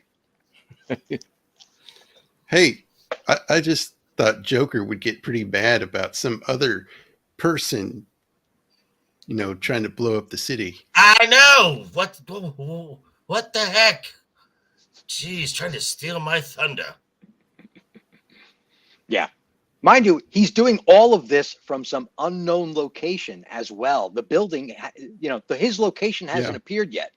Right. There's only been this vague speculation as to what's actually going on here. Right. And then they start putting things together like, okay, so I found out about this, and they know that the project was ended, but no one really remembers when it was demolished, and that was Alfred. only. Yeah, I know. And Alfred right, walking up the stairs with lunch, and then she runs past him, and she's like, "Oh, I guess I'll pull a U-turn then and serve you in the lounge." And Miss Lane, of course, Miss Lane. This is out. You called it. That is Alfred, and now they're starting to put the things together. The detective part of it. Yep. Those are some nice sized coffee cups for. Mm-hmm. Those are pretty big coffee cups for that time period, Well, he's rich. This is the United States of America, buddy. Right. Yeah. Right. And that is the most underdressed she's been in terms of just, right. I was about to say she's rocking that bathrobe. That's usually what we would see in movies nowadays. This kind of half frumpy, slightly tomboyish. Yeah. But she's still sexy. Yeah. And what is this punchline here where he's like, or it never stopped getting constructed, right? And like, or what if it never stopped? Right. Yeah. Yeah. Really nice dialogue. I mean, they're trying their best to do this 1940s, Clark Gable and and now here is the call back to the opening scene. Yeah. The weak mind cannot see. So he was like, oh, it was that easy. Oh man. Okay. Yeah, he's like, oh my God. He's hypnotized the whole city. Right. And he marvels at his power. He hypnotized the whole city, and then he says, even me. Right. Yeah. Right. Which he's kind of impressed. He's like, wow. Mind you, he did all of this from a remote location as well. Right. Yeah. He only just arrived in the city. He's never been here before. Yep. So there's that too. So this is what I mean. Like, there's so much in this movie that's actually a little creepy. Imagine if they dialed down the humor. Oh yeah, it's so true. Yeah, he's such a wretch in this scene. I bet you wish you done this before. Bitch with a Yeah, and he's just like, shut up. He slaps him in the back of the head, right? He's like, stop it. Just stop being an idiot. Oh, he's such a putz. Love these Nexi lamps. Yep. Yes, they had digital clocks like that back in the 20s and 30s. This guy is so full of himself. He doesn't get that as soon as he's no use anymore. Yeah, you're dead. Yeah. He forgot. He didn't realize he was Antifa. Oh yeah. Wow. Yeah. Like I said, a lot of layers on this cake. And here's the network. Oh God, that whole set piece is physical. I love it to pieces, man. All those pipes, it's so aesthetic on the screen. It's great. And they're using invisible ink. That is just great. Mm-hmm. Oh, where you going, Mo? Is it the bowling night? Not again? Yeah, honey. I'll be back later. Don't worry. Mm-hmm.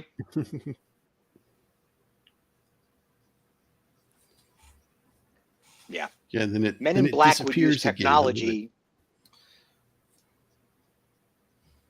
Yeah. You wonder whether or not anything was ever written on there, right? Yeah, that's what I love about this character is his psychic powers. You don't know where it all begins and ends anymore. Like, it's the ink from Roger Rabbit, the disappearing, reappearing, disappearing ink. Yes. I love this part. I love this shot here. That he runs in. Yeah. See the feet just clap. Yeah. He's like, what the heck? That was great. Yeah, this is finally they're ratcheting up his powers and showing him on full display. He is Oh, absolutely furious. This sequence is gorgeous. Mm-hmm. Got it here. Yeah, And I this love is his cell-drawn shadow on animation. all the Art Deco stuff is great. Yes. Yeah, Mm-hmm. this is hand drawn. All of this shadow work Mhm. is done by animators. Mhm. That's why it has that kind of bouncy, flexy, rubbery kind of feel to it. Like, Right. We get one Just- more of the. There we go. And then we're gonna get the shadow popping up, and then the big reveal. bum, Yes! bum, bum, Yes! bum. That is a hero shot. Go back to that, Jacob. Go back. There we go. That's a hero shot. That is straight off of a page right there. Mhm. Yep. How they got that to all work, because that cape is real. The activity of the cape is pretty real, and they've got that lightning flashing on cue in the background all at the same Yeah. time. Perfect. I mean, how many times did they take this scene Oh, to get it just right? That is just a gorgeous shot.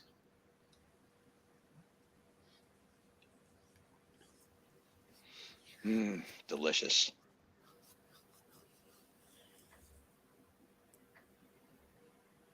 Yeah, now he knows he's in trouble. Right. Getting a little frightened. He's like, go, henchman, go, take these Go. henchmen. Do you think? And he's like, who? Who? Me? Me? I'm not. Well, perhaps I can stay here and help you. No, go. Yeah.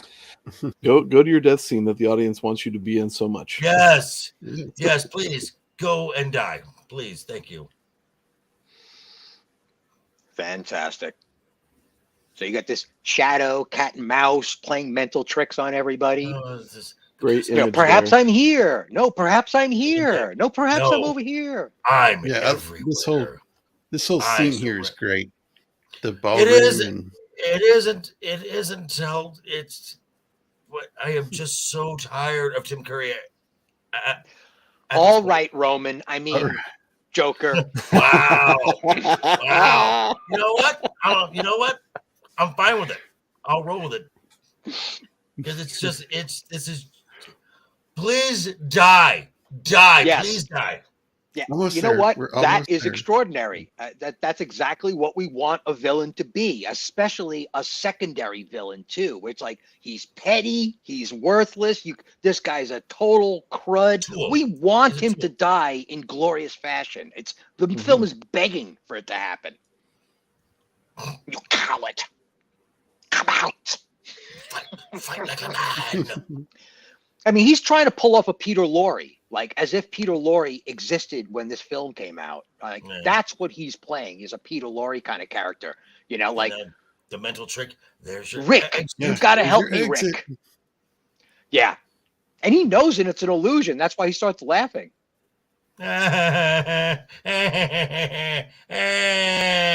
Thank God. There we go. Smash. He's gone. Yeah, Jeez. there should have been a spike in the middle of that table. Well, that's a little graphic, but okay. Get the Saruman treatment. That's right. Oh, and there we go. Wow. The flowing cape. Oh yeah.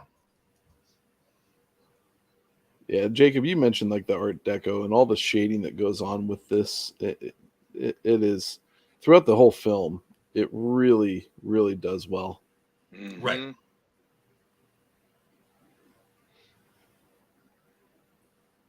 Yeah. What is he gonna? Does he mock him with arresting him? Right. So Puts he's his had hands time up. to get this building. Prepped. Yeah. Right. Yeah. And we see this out of Ooh, I love the eye glow. right. Mm-hmm. And I think that And- was practical, by the way. as well. I Hey. think he had Yeah. slightly mirrored contact lenses in to get that effect. Now Oh, let me cool. show you my floor that I got from Flash Gordon. Yeah.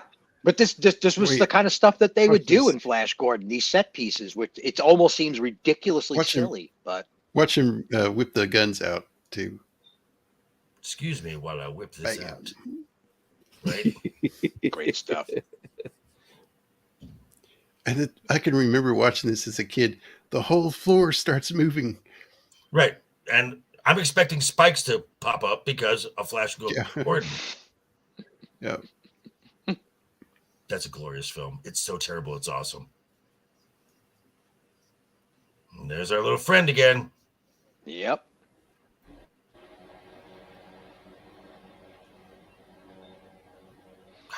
Yeah. Ah. So cool. What a great character. What a great prop. Mm-hmm.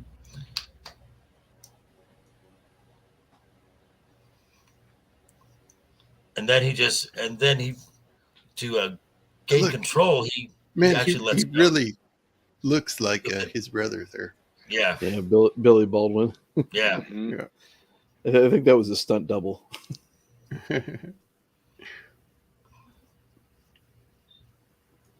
Yeah. What he does is he actually submits to the creature, right? And allows his darkness to kind of come through. It's like touching on the dark side of the force just for a moment to allow the event to happen, right? He becomes or I took it as he's not trying to control the energy, whatever energy it is. He's just letting it happen. Mm-hmm. And then piggybacking. And then almost. because now he is free because that would mean his mind is free and he doesn't have to tap into darkness for his powers anymore. Mm-hmm. And he's like, wait, what's going on here? Hey. Wasn't I supposed to be killing you? Hey, what's up? What's happening? Oh, hey, that's cool. All right. He's like, but Shadow, I have the high ground. Yeah.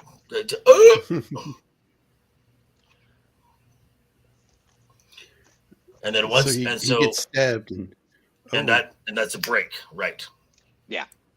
I was like, okay, I guess that's the sign. Let's go. Yeah. And just a beat before that happens, there's another one of those completely off-tone jokes. I love these silent moments right before the action starts. I get it, but it's awkward looking at it. Okay, so great non-verbal acting, right? Yeah. So you got him just like looking straight ahead, and then all of a sudden you can see when that break happens because I was just like, what the heck? Yeah. You know, someone should get that as a GIF, and because that's almost, you could almost caption at the bottom, and then Elon bought Twitter, right? And he wakes up. Goes from being a zombie bot to being like an actual scientist with a will. Oh man, I love this movie. I really, really do. Yeah, again with his psychic scream. So he has this building finished, and he puts in a room of mirrors. Oh, it's very much Enter the Dragon. Yeah. Yeah, it's not just Enter the Dragon either, because there's a whole sequence in Dark Knight, right? In Frank Miller's Dark Knight Returns. Oh yeah. With the Joker. In it's very similar to that as well. That's in Big Trouble in Little China too. Yep. The elevator with the doorway. Mm-hmm. Yeah, one wonders how much of these motifs were actually part of some architecture in houses, because there's a whole sequence in Phantom of the Opera where these guys are stuck in a mirrored cage.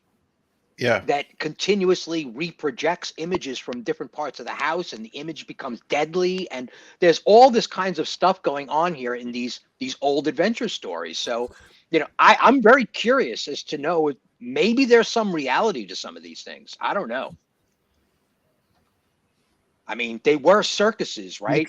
We did see mirrored halls in circuses and festivals. Maybe those were props taken from actual horror houses. Who knows, right? I don't know. And look at that 45 there. Nice shot there. Yeah. There's a specific name for that. This predates the Eagle, right? That RoboCop uses. Oh yeah.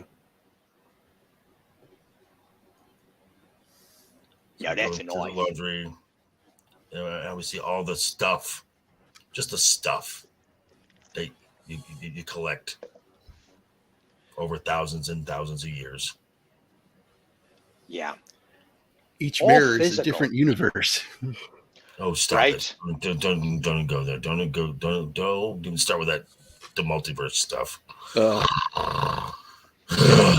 This whole shot was designed, and the rail was put down on the ground for it to roll and gather that shot. And then somebody went and rolled that shot and said, adjust that mirror a couple of degrees, adjust that other mirror a couple of degrees, because the camera just never appears in the shot, and it's not digitally removed. It's just not present in the image. Right. All right, Chill. I like it. Sweet. So now we start to enter the mirror section. And now we also have a race against time. We got a bomb. And this is the doomsday clock. I love this too. He's like, oh, that's a really good design. He's like, you designed it. Yeah, that's actually quite a. He keeps like, wow, that's good. I like that. Okay, Dad. Oh, right. Yes, that's. Right. Yeah, Dad. Oh, yeah, that's right. We've got a couple of tropes to take care of here. Okay. Right. Now, the one thing that I do like about this scene, and I like it, and this is when you got like the exploding mirrors. I love that. I think it just looks cool. It was because they showed it. They show that stuff in Highlander with the exploding windows, and the Half-Blood in the Half-Blood Prince with the Great Hall. It's just a really cool look. Yep. And of course we need to have the standard silly chase moments. Yeah, this is what I mean about these weird tone beats. This is an unnecessary tonal beat right here. It's already goofy enough that this guy doesn't even realize he built it. And then we're going to do the whole red-green thing in a few seconds. Well, it's like, this is very Keystone Cops. Yeah. Yeah. Yeah. This next shot where it rolls after them down the stairs, like you can tell that she was not prepared for that stunt, right? I mean, neither of them were. That was not. They were. That was like. Yeah, look at all this. right, guys. Last day to shoot. Let's go. This is not my contract. Do it, Ian. Sign up okay. Look at her. Boom. Like, what the No. That was really graceful. Like the one time in the movie where she isn't. Right. 25 seconds. Good grief. Just cut the green one. Okay. No, this is okay. But yeah, they're good. But set up payoff. So this is. Yep. Ended on one. Gee, like we've never seen that ever. It always ends on one. Great shot. That is a beautiful shot right there. That is. Now, that going back to that bomb scene, you notice that she's the one that disarms that. So, I mean, we talked about an earlier moment that today would be woke. Right. Mm-hmm. That would be another one today. Right. But she's earned it at this point. Oh, right? Absolutely. She Right. went to the Yeah. library. She did the research. She's backing him up. She saves his life because of a psychic communication. I mean, she's earned the place to be able to disarm that bomb. And this that is father was a gorgeous zombie shot. a few minutes ago. That is Yep. a gorgeous Yeah, shot, right? and too, That this is where the tables turn too, right here. Yeah. Yeah. He thinks he's in control of the mirrors, and then they just explode. Right. Mm. Yeah. And then he does what he couldn't do with the other knife because this piece of glass has no personality. It's just an object. Well, yeah. Yeah. Oh God, that looks so cool. That is just a cool look. I don't care. Hey, well, was it Phil Silver? Mm. There's somebody who's like became famous because of his glass exploding effects and like breaking glass as a beat, as an acoustic beat to palpitate the audience. Oh wow, I didn't know that. Ron Silverman, who was attached to the Matrix? Who was the overseeing producer on the Matrix? Him. He's famous for that. And there's and of course he's not dead because he I think planned puts it in a specific place. Mm-hmm. Yep. Yeah, and everybody's like, yeah, here we go. That's Jonathan Winters. That's the Jonathan Winters I know right there. Yeah, right. Yep. Yeah. Okay. It was in my contract. Well, to now take a drink on screen. Well, now I've seen everything. Let me take a drink here. Yeah. I think I'll take another drink later. Right. Oh, this is so good. Love it. Sit down.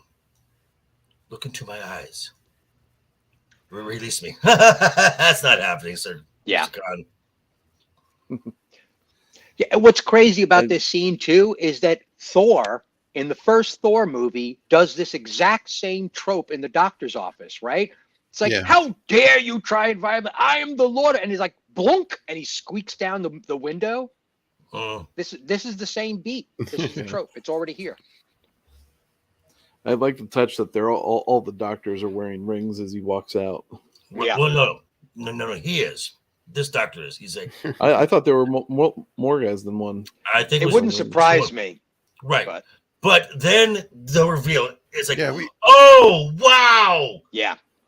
Which you can almost hear Charlton Heston going, "You cut out his brain, Dr. Zaius."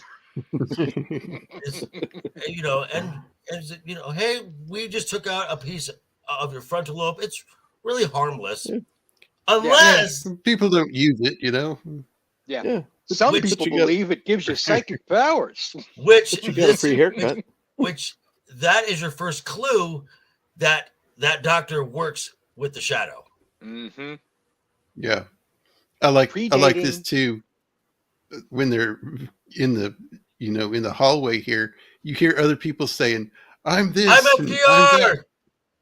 Yeah, I'm Napoleon." I think one guy says too. I'm Baby Ruth. I'm Josephine. Wait, is this Happy Dale? If you know what that this is Arkham before Arkham. Oh, stop it! Arkham has much better food. Arsenic and Old Lace. You know the movie? Yeah. Okay. Mm-hmm. Happy Dale. That's a good movie. Yeah, it is. That's a classic. And there's his little ring there. Yep. And that ring is directly connected to the whole Masonic ring. I mean, that's kind of the trope that they were tinkering around with when this was a reality on the radio, right? When this show was a reality on the radio, the Masonic Order was considered like a secret police force. I mean, some people knew what that was all about. Mm-hmm. Is that a Subway sandwich across the street? No. I think it's the actual Subway. That's the very first Subway. That's right. Yeah. Owned by Jennifer Lawrence. Nice. Right. Yeah. Back then it was a 5 nickel foot long. Oh. I like this part. He's like, Oh, How I'll will know. you know? I'll know. I'll know. Unbelievable. Yeah. And then we get the eyes, and then it morphs. There you go. Yeah, let's play that. Mm-hmm. And there it is. Mhm. Court.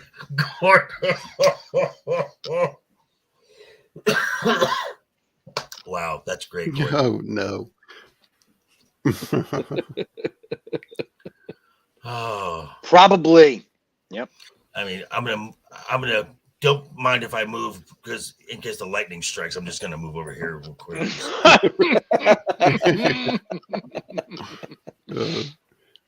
No. If anybody has a sense of humor, it's our heavenly Lord. Amen. Jennifer Lawrence. No.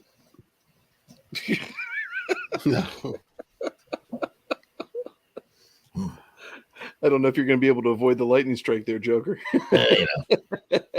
It's Batman or lightning. It's the one of the two. So Yeah. So, Absolutely. any last thoughts on that movie? fun film. I forgot how much I enjoyed this film, and going back, I remember this is one of the last films my dad and I saw together. He passed away in 95, so this came out in 94. This is one of the last things that we did together. So that makes it extra special. That's a good memory. Yeah. Yep. Jacob, I want to say thank you for inviting me and having me watch this, because I'd never seen it before, and I thoroughly enjoyed it. And when those credits rolled, I was sitting there thinking, man, I really want them to make more of these. I want us to go back to that style of filmmaking for those type of pulp serial movies. Right. They're just fun. Even if it's just a standalone movie, not connected to anything, just a movie. Mm-hmm. Yeah, and, we don't have to do these universes. and this is the thing where you got the Rocketeer, you got the Phantom, you got this film. Embrace the campiness. Embrace it. Just it's because it's there, and it is what it's the endearing part of these films. Yes, you're going to have actors who are just going to chew, or just chewing the scenery up, but go with it. Just embrace it and go. Yeah. Yeah. When I saw the Men from U.N.C.L.E. that they did, Henry Cavill and what's his face over there? Armstrong, Arnie Hammer. Yeah, Armie Hammer. I thought we were gonna see a renaissance of that kind of stuff, because the only way you could get away with all of this nonsense going on in modern politics is to get away from the modern politics. Put your damn film back where it's supposed to be, way back in the day, right? You got James Bond, do it in 1963. Don't do it in 2005. You got Batman and Superman, do it in the 30s and the 40s, when these Boy Scout attitudes were more acceptable and would be readily trust me, received. Batman is no Boy Scout. Trust me. No, that's true. But Superman, if you were to show him in a 1930s setting, all of his Boy Scoutness would just follow through. People wouldn't even nod at it, right? It would make more sense. That's right. Yeah. Superman, red, blue. I think the first Captain America movie fits with these movies too. I would agree with that. Mm-hmm. You end up what you end up doing with movies like these is if you communicate it in the time frame that it was meant to be communicated from, you actually enrich the modern culture by presenting it the way that it was. Right. So there's an education that goes on along with entertainment. Yeah. Cool. Yeah. The guy who did The Rocketeer was tasked to do Captain America: First Avenger because of that. Because of that look. Nice. Same guy. Oh. Joe Johnson? Yes. Okay. Yep. And you get those nice, clear title cards and that rollout at the end of the film where we just get those snapshots and these cutouts and the Gotcha. strong propaganda kind of feel of like World War II posters. Yeah. You know, Yeah. But that feel if makes you sense. set the time period, that's what Guardians of the Galaxy did in the first movie. They just pushed it into 1972. They made it groovy. And that's why it worked. Because it 70s. was Yeah. set. Yeah. Right. It felt like a 70s sci-fi, and that's why it worked. Everything became acceptable at that point. I Right. think Well- a Iron Man set in the 80s would be good. Oh yeah. Yeah. It's so strange. Like I said, we've still been tinkering with this, and it just dawned on me too that this film came out, Total Recall was on the map. Oh, The yeah. movie Total yeah. Recall was in the theaters around this time period, like 91, 1990, something like that. I'll be back. So this was a Yeah. real crazy time. You got Arnold Schwarzenegger quite literally chopping people in half with machine guns, and these guys are doing tongue-in-cheek 1930s deco stuff. It's like Yeah, the audience that's was great. almost confused as to where they wanted their aesthetics to be. Certainly the Yeah. kids were just like, this is not cool. And again, They but didn't know anything back then. They But still again, don't know anything. this was going up against animated lions. Yeah. Yeah.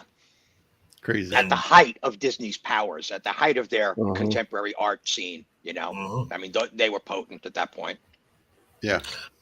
I guess the chat to one of them, just to wrap it up, guys. I'm just Yeah, I guess so. It looks like it. Too bad, chat. So- I'm not done. We can go on without you. That's right. That's right, because we're Batman. I can't. This clown has to work later on in a And few hours. So. speaking as the shadow, you will watch as long as we're on to the chat. That's right. At That's least on right. replay. Look at that. 1994 was a And I pretty mentioned hot that. year. I said that, yeah, 94, and again, another film that was nominated. All of those films were nominated for best Yeah. picture Oscar, along with Four Weddings and a Funeral, and there was one other one. Hold on, let me see if we can find that. Yeah, it must have been hard as heck back Yeah, in the day. Stargate, the movie, came out in 94 too. Oh my. So think about how very different all those movies are from another. I mean, Uh-huh. it Yeah. was really an eclectic set of films. Mhm.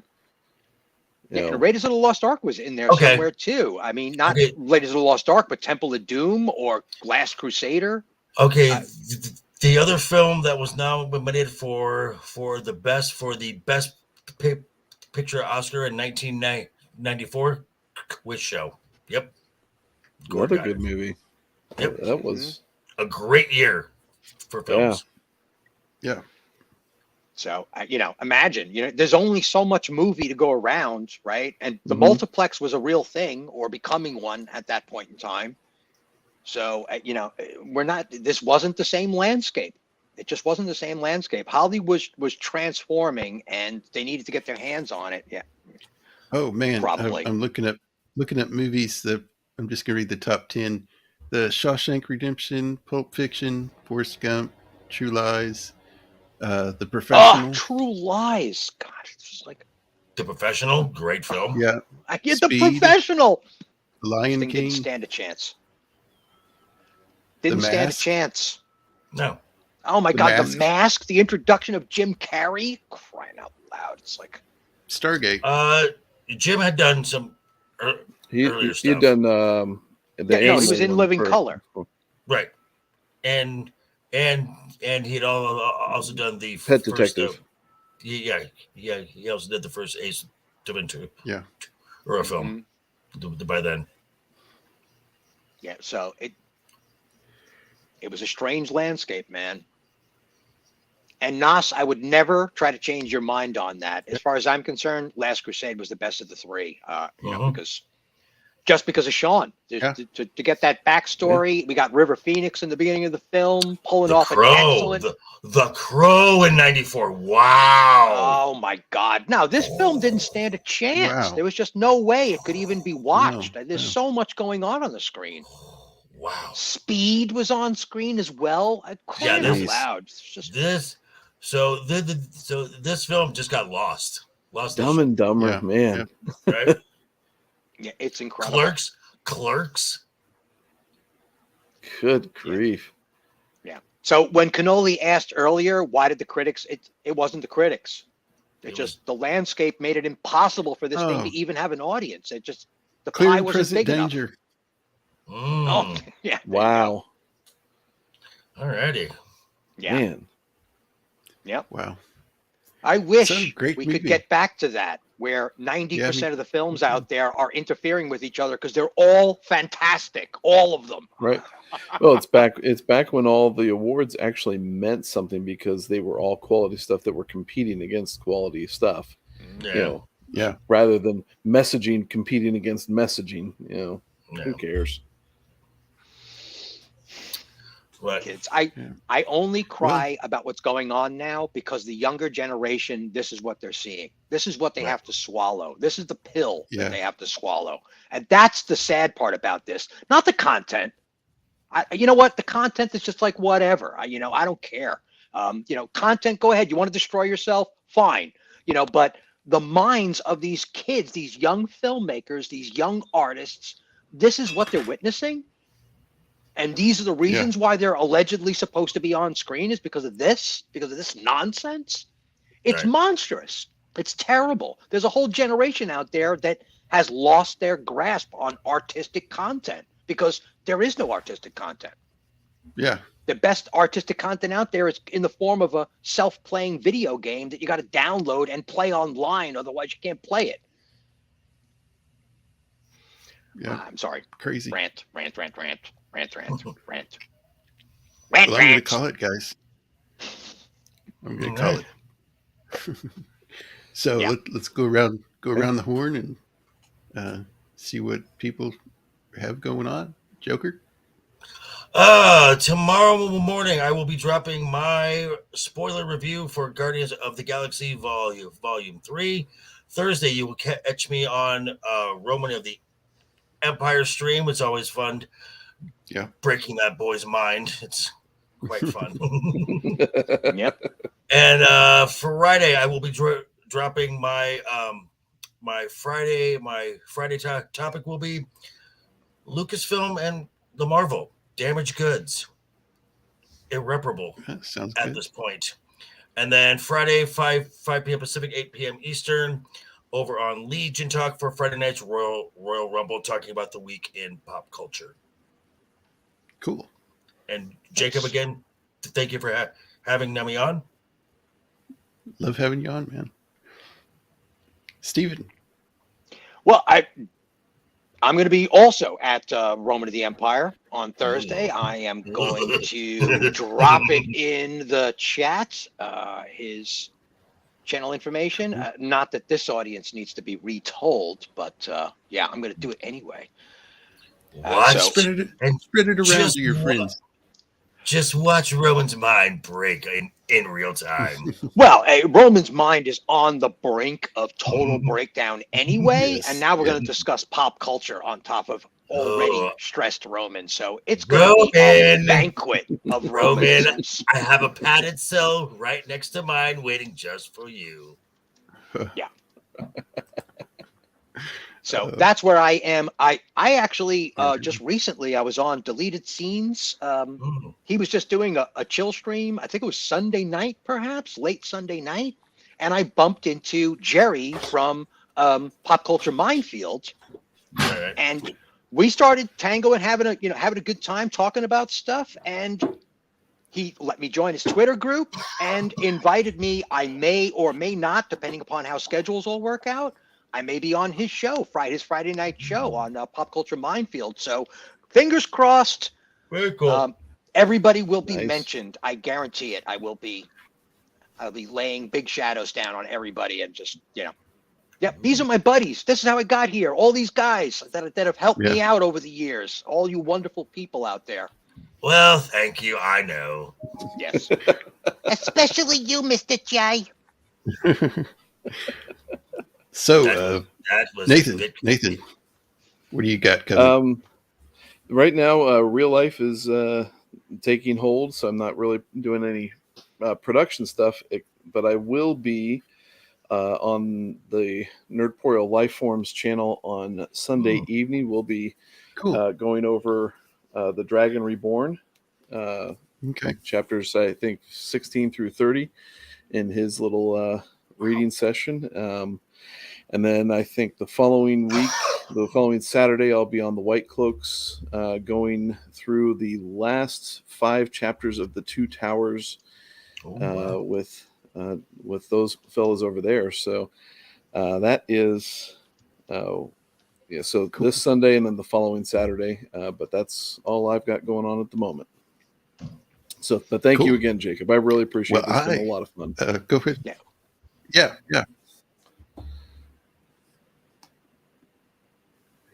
Like having you on. Well, on White Cloaks, talking raccoons and raccoons.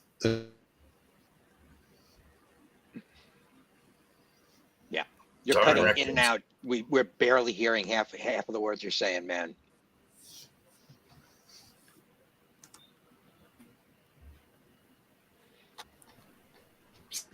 Kazoinks.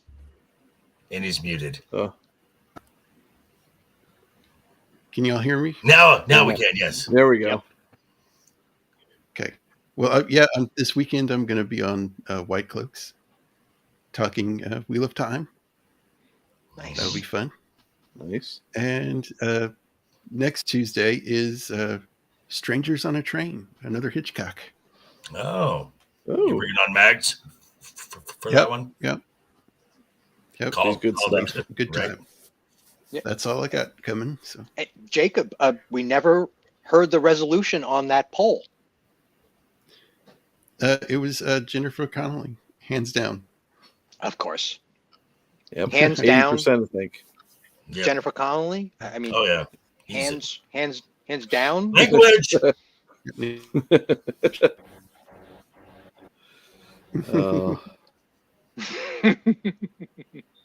Woohoo!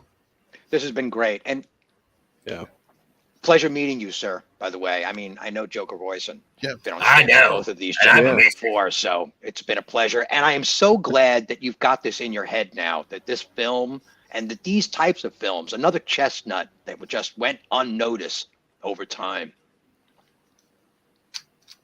Yeah. True story. Yeah. Yeah.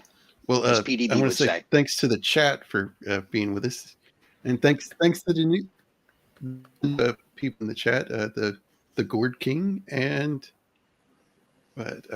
Pop My Culture. Yeah, we had a lot of faces appear. 27 likes on the calendar. I mean, this was a gigantic show. I mean, we've had good chats, but there was standing room only in the chat today. It was great. Yep. Lots of good contribution. Yep. Well, y'all all have a good week, and we'll all see you next time. Toodles. See ya.